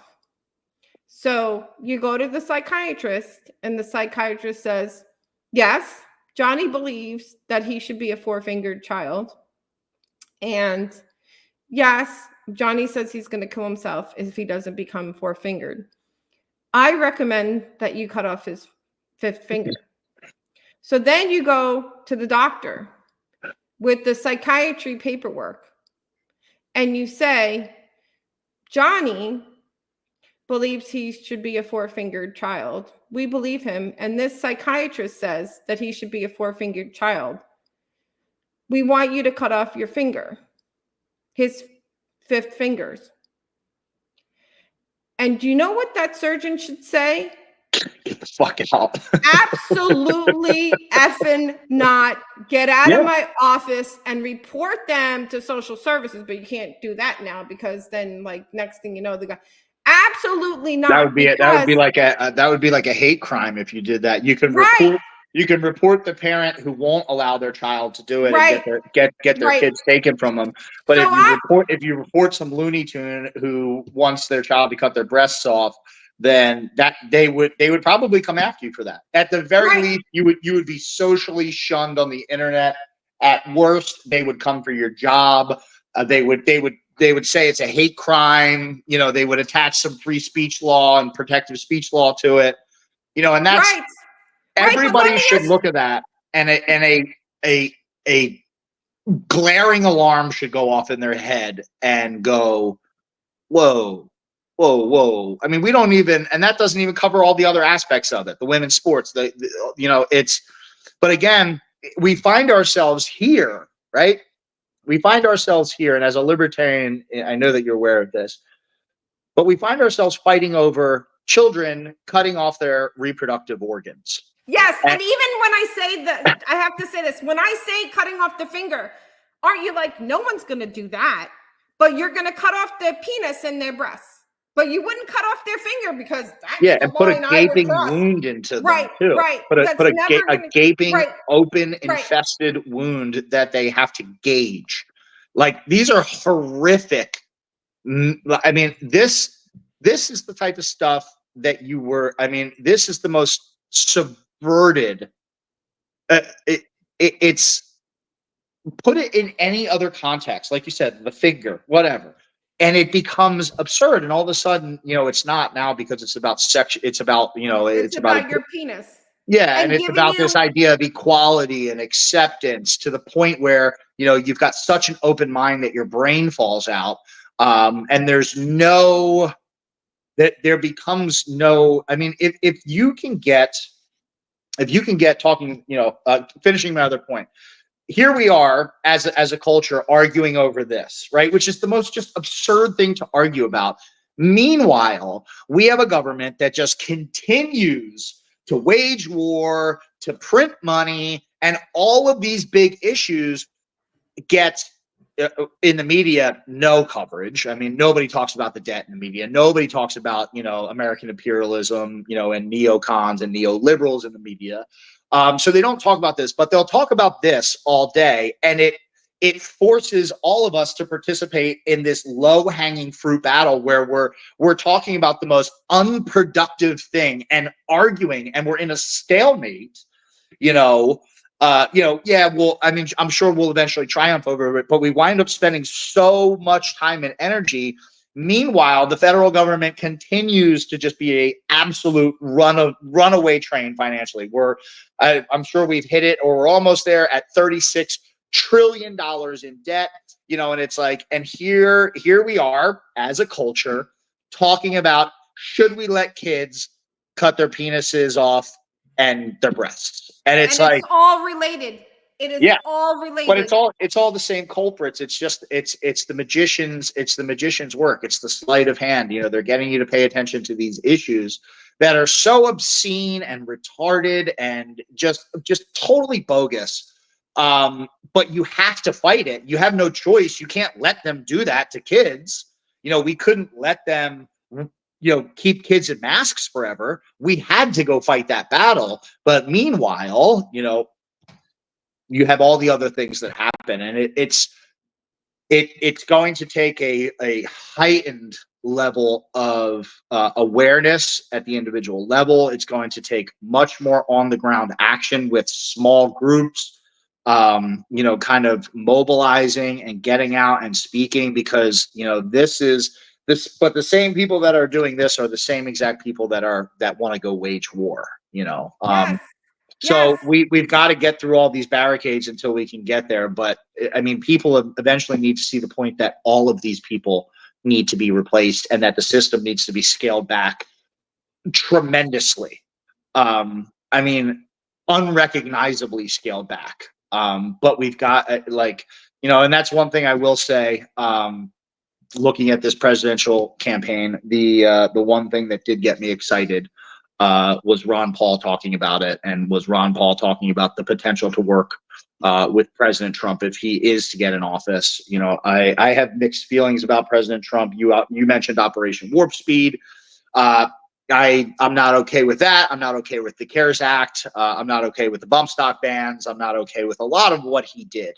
But obviously, out of the two, candidates who are poised to win and have the most of a shot to win, he's obviously the more logical point. But it's hard for me, being anti-war. With Operation Warp Speed and all of the COVID stuff, I would have a tremendous amount of respect for President Trump if he would acknowledge that was the wrong move. Yes, that's where I'm at. I don't expect, nobody's perfect. You know what I mean? And politics is a hard game. I learned that just running, not even being in it. There's a lot of moving pieces. People are very, very slimy. I've been in and around people that, like, I look at them now and I'm like, oh my, I'd never associate with you. So you don't know a lot, so I don't fault him on on it being done, but I would love to hear a leader who's willing to say, hey, listen, I messed this up. I think that's the hallmark of a virtuous and just and noble and honorable and respectable leader, is to say, hey, we got that wrong. And you don't have to harp on it. I wouldn't even care, but I would appreciate that so much. And I've had a lot of trouble being enthusiastic about, about a Trump campaign. Even though I voted for Trump, I spoke on January 5th and January 6th on behalf of Trump with the Stop the Steal rallies, with the Mega Million March rallies. I'm not completely against them, but it troubles me that, like you said, that there's no acknowledgement of things that have gone very, very wrong, because they're not insignificant, especially when it comes to the way COVID was handled. But I will say that seeing the potential, I guess we'll see. And he's mentioned some other things, the freeing the political prisoners, everybody from J6 to Ross and the guys that have really paid a heavy price for freedom. If that happens, obviously that would be a tremendous thing. But hearing that Ron Paul is being considered, seeing that Ron Paul is enthusiastic about it, I think is makes a big statement, at least for me personally, because that's the ultimate goal. Like, I care more about Ron Paul tearing apart the federal government than I care about any other issue, because if you let somebody come in there and really scale it back, we could find ourselves in a much different place really, really quickly, and perhaps with a fresh perspective, like we were talking about earlier on, about the role of government, right? If people see a reduced government and realize, like, oh, wait, we don't need these people to tell us how to do everything. We don't need all these departments and this and that, and we can have some freedom on how we educate our children and all of these things. I think people will take have a fresh set of eyes to look at the relationship with government, and that would really help to fundamentally solve that issue that we talked about, where people aren't making the connection saying, hey, you work for me. Exactly. And those are all good points. And I think you and I are in the same space. And I really just want to give him the grace, and realize that he was thrown in a difficult situation. But him kind of describing post-mortem per se, why COVID mania tyranny was wrong, and those things would go a long way for the medical freedom movement. And yeah, he's got plenty of people, don't get me wrong, who are willing to completely forget about that happened. He's got a large enough base, but it would bring in a tremendous amount of people into the fold who have hesitation, who were really personally affected by the medical, the oppression on our medical freedom not that long ago. It was less than 5 years ago. We're coming up on the 5-year anniversary. So it wasn't like something that was generations ago. This should be at the forefront of people's minds. And I would love to see that. That would go a long way for me in terms of how I look at him, moving forward, and what he's poised to potentially do, if he stays true to his word. No, exactly. And the concern, though, because, I do admit that Team Trump, Ron Paul, Kennedy, Nicole Shanahan sounds way better to me than Team Harris. Team Harris. I'm not an idiot, but the concern is that none of the medical freedom people are going to vote for Harris, but they just might not go vote, and the election is tomorrow. And I think that it is a sign of a good leader to say, at the time, this is the best that I did, but now I know, all these basic libertarian nothing wrong concepts. with that. People can hate you for it, but guess what? Those people already hate you anyway. If those people aren't willing to forgive you, by you acknowledging what you've done wrong, they already hate you anyway. The only thing that you're going to do with that is win support of people who otherwise liked you, but were very personally affected by something that you helped create. I don't like to make excuses. And that's one of the things that drives me wild about, the base of the right. the Republican, conservative right, is that they're so willing to make excuses for people, and any sort of objection or criticism is met with tribalism, complete tribalism. Right. Exactly. That Exactly. that has, like, if talking about things that we need to ditch, that is one. This idea that the government works for you, we need to make that connection, and that tribalism where you've got to just move with the party no matter how out of line they may be. We've got to ditch that tribalism. It's like watching the two sides talk about whose war we should fund and whose war we shouldn't fund. You've got the liberals saying that we've got to fund Ukraine and and don't support Israel, and you've got the Republicans saying we're wasting money in Ukraine, but we're completely silent when it says Israel. And you question either of those. You question the liberals, then you're a Russian.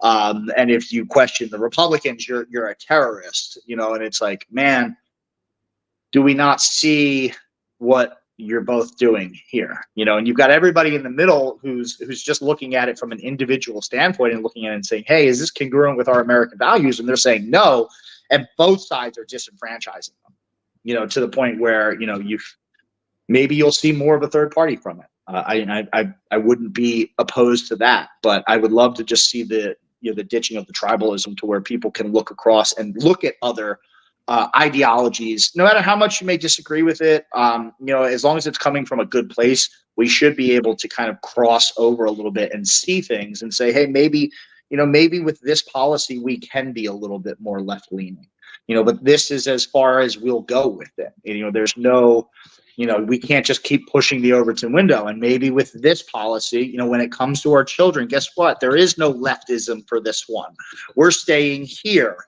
I think that approach would benefit the majority of Americans, but that approach would also put the government out of work. So it's not likely that we'll see that anytime soon. Well, yeah, and I agree with all the points that you made. And one point I wanted to run by you is, if some libertarians that are, going like this, no, I'm a principled libertarian, no, you guys are all terrible libertarians for voting for Trump, blah, blah, blah, blah, right? It's a pretty good impression. They make fun. So they're making fun of those who are being pragmatic, I would say. And Ron Paul's literally talking to Elon. And I don't trust any of them at all, just to say that. Yeah, but I do trust Ron Paul. Right. I do trust Ron. Okay. But other, all of the other people. Yeah. I don't trust who he's talking to and potentially working with, but I do trust his judgment. And if he's willing to look at that, then I am too.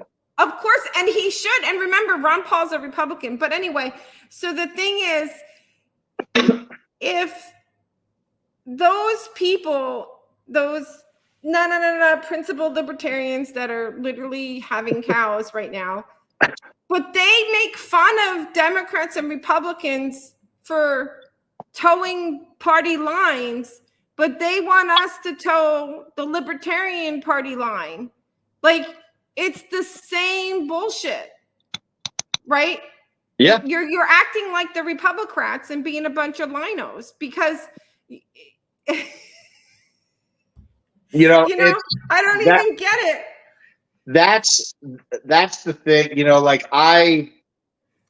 I got lumped in with the Republicans. I am certainly much more right leaning than I am left.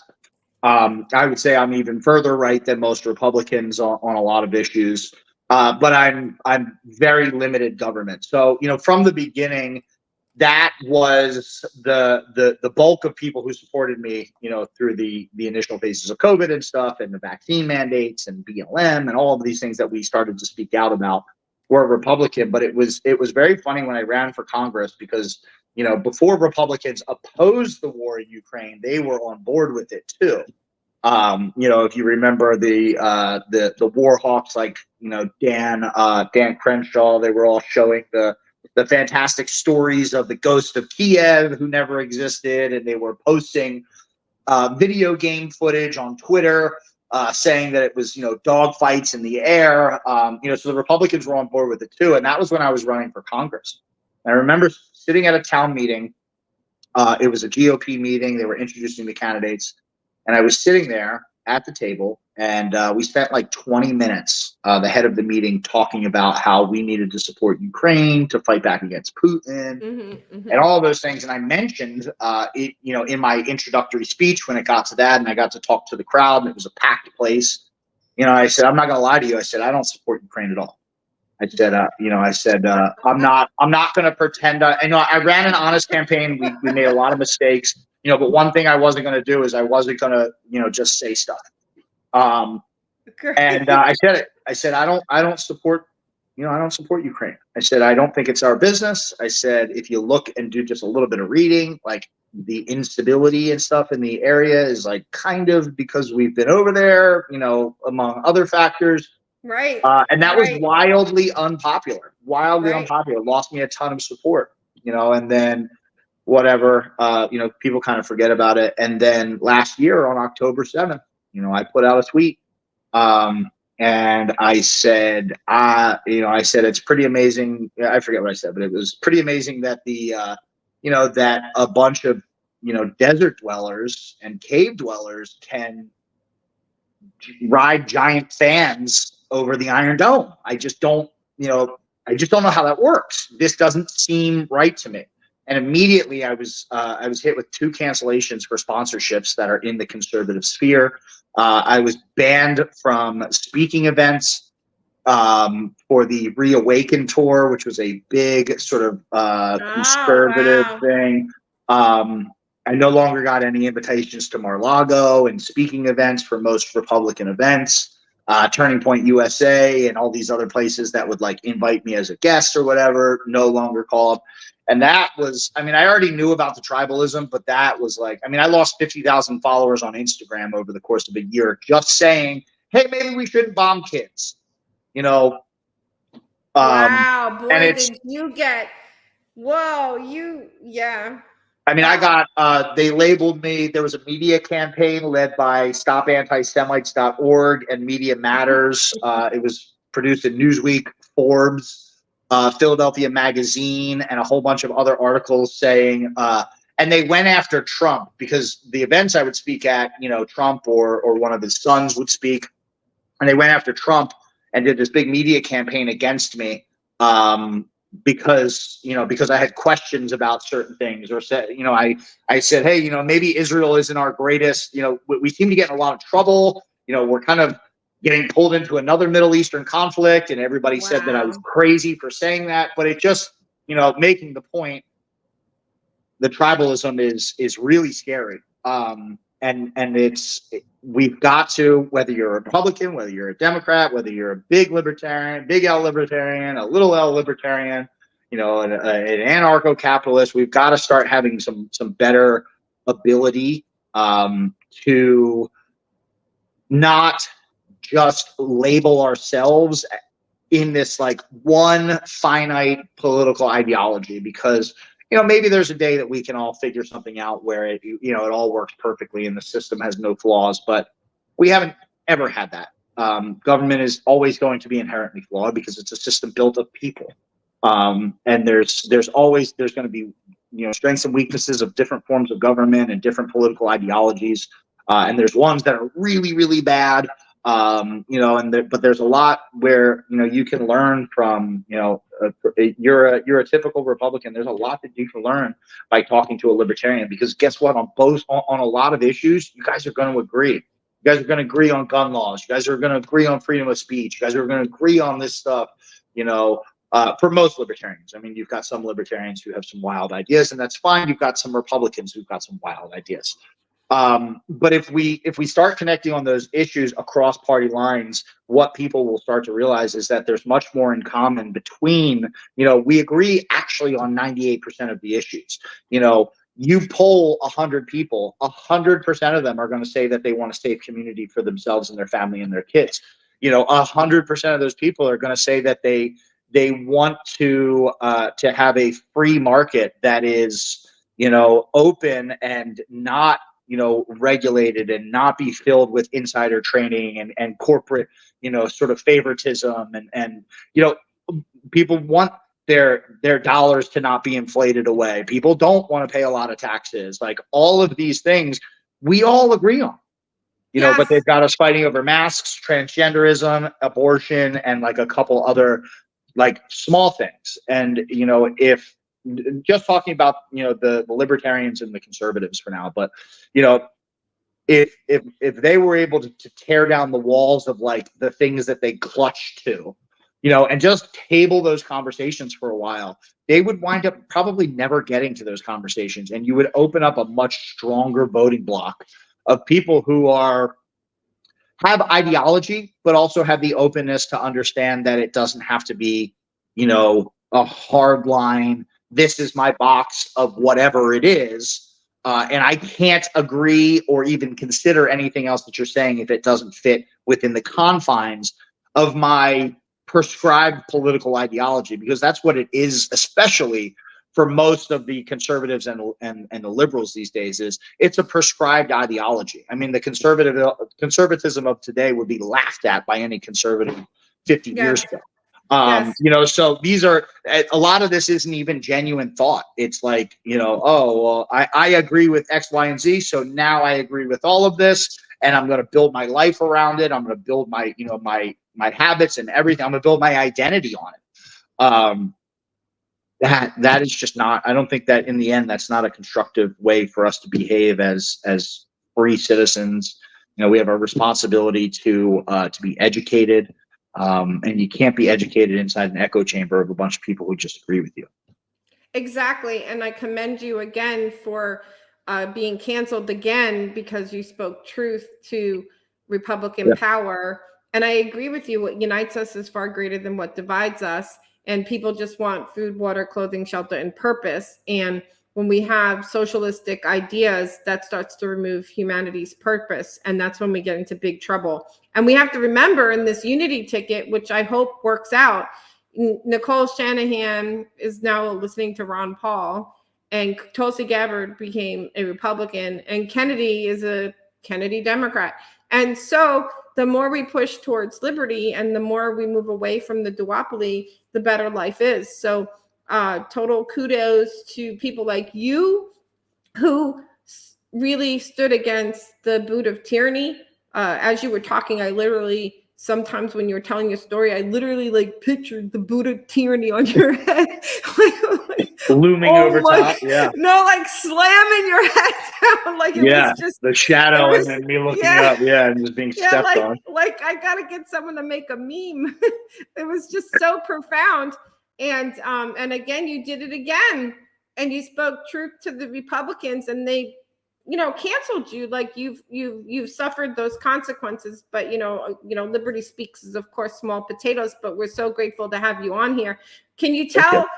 Thank you so much for everything. And it was really fun talking to you. We talked about everything. It's pretty hysterical.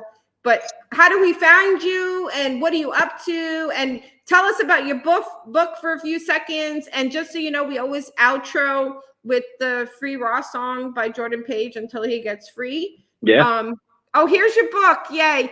Find Your Hill. Available on your website, iansmith.biz. So what else are you up to? How do people find you?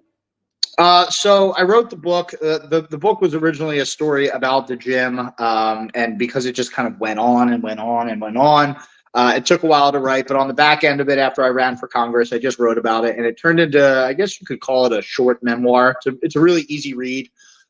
Just kind of talks about my upbringing a little bit, and some things that happened in my life that were horrific and absolutely terrible.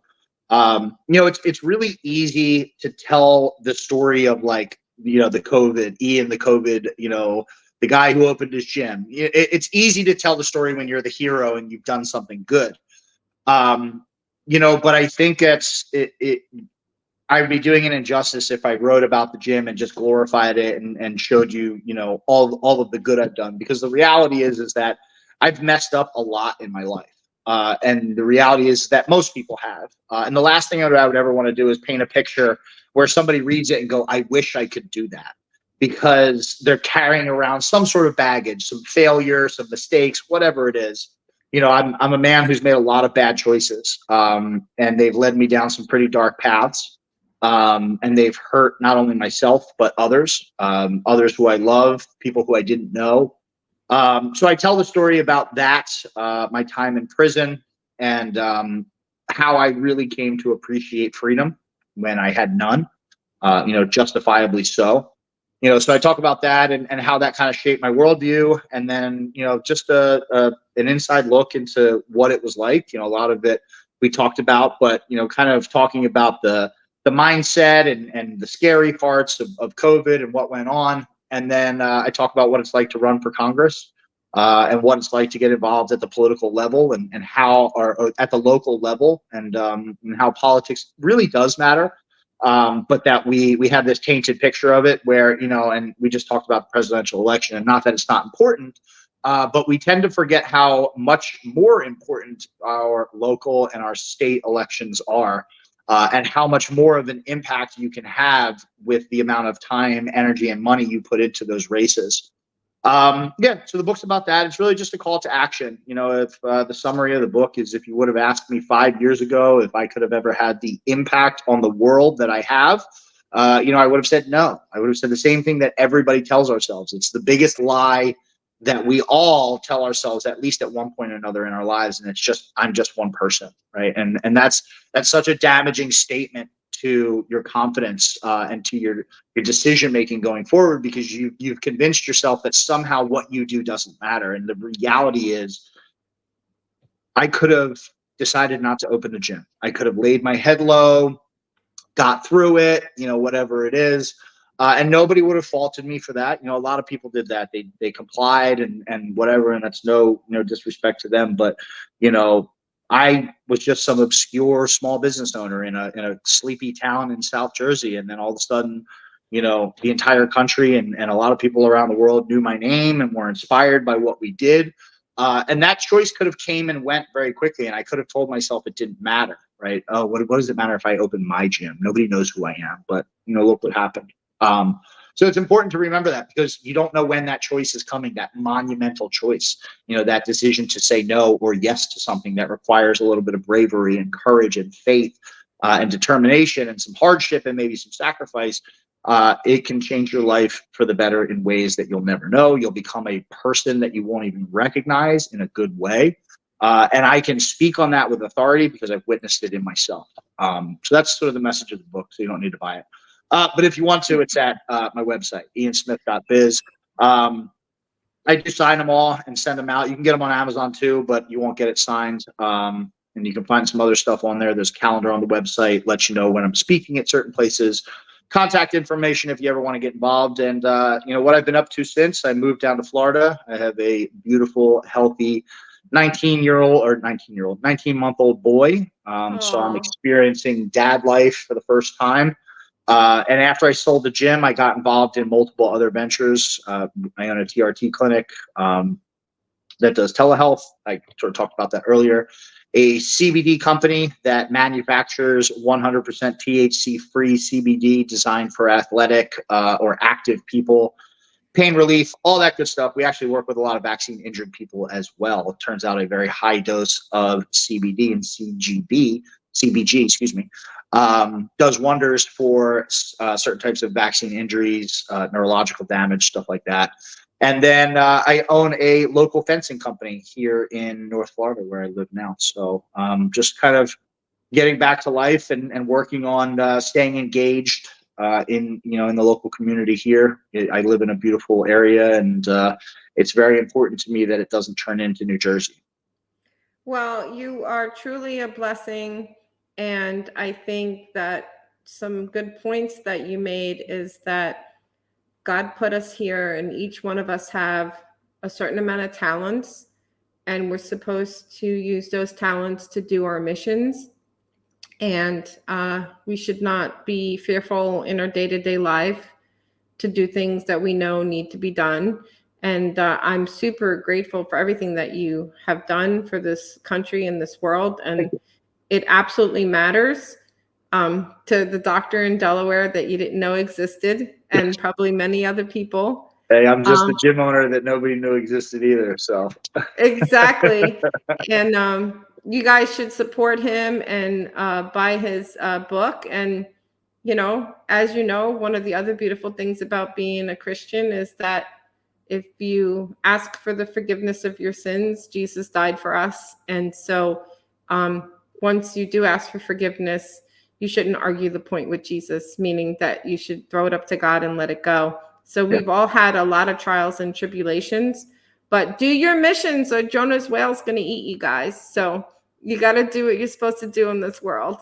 That's right. So we're going to do, Ian, thank you so much for coming on. Thank you. And I hope you come on again. Maybe we'll talk about like the world in like 6 months to a year from now and see what. You know how to find me. I do know how to find you because Dan O'Neill is awesome. But we're going to do a quick promo of Liberty Speaks. We're on Twitter at National Speaks, Rumble at Liberty Speaks World, Odyssey, Liberty Speaks 2. We do not live stream on YouTube or Facebook because we do not participate in our own censorship enslavement. We are available on Spotify and Apple Podcasts. That'll be up soon. Please follow us. We're working on a new super cool website. And thanks for watching. We are going to outro with Jordan Page's Free Ross's song. Thank you so much again, Ian. You're truly a blessing. Have a good night. Thank you. On day one, I will commute the sentence of Ross Ulbricht to a sentence of time served.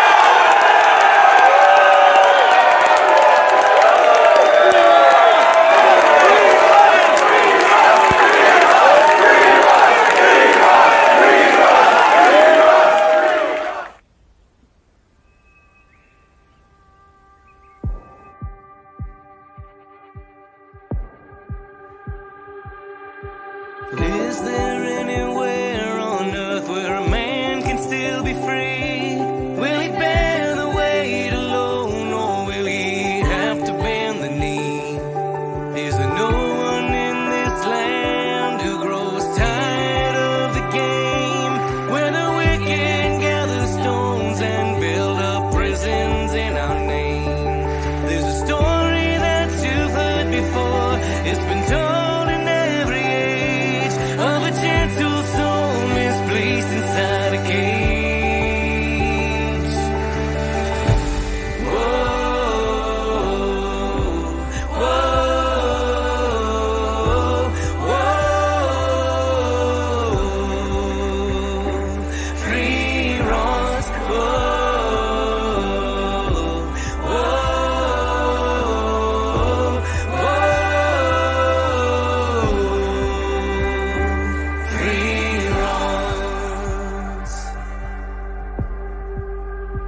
so bring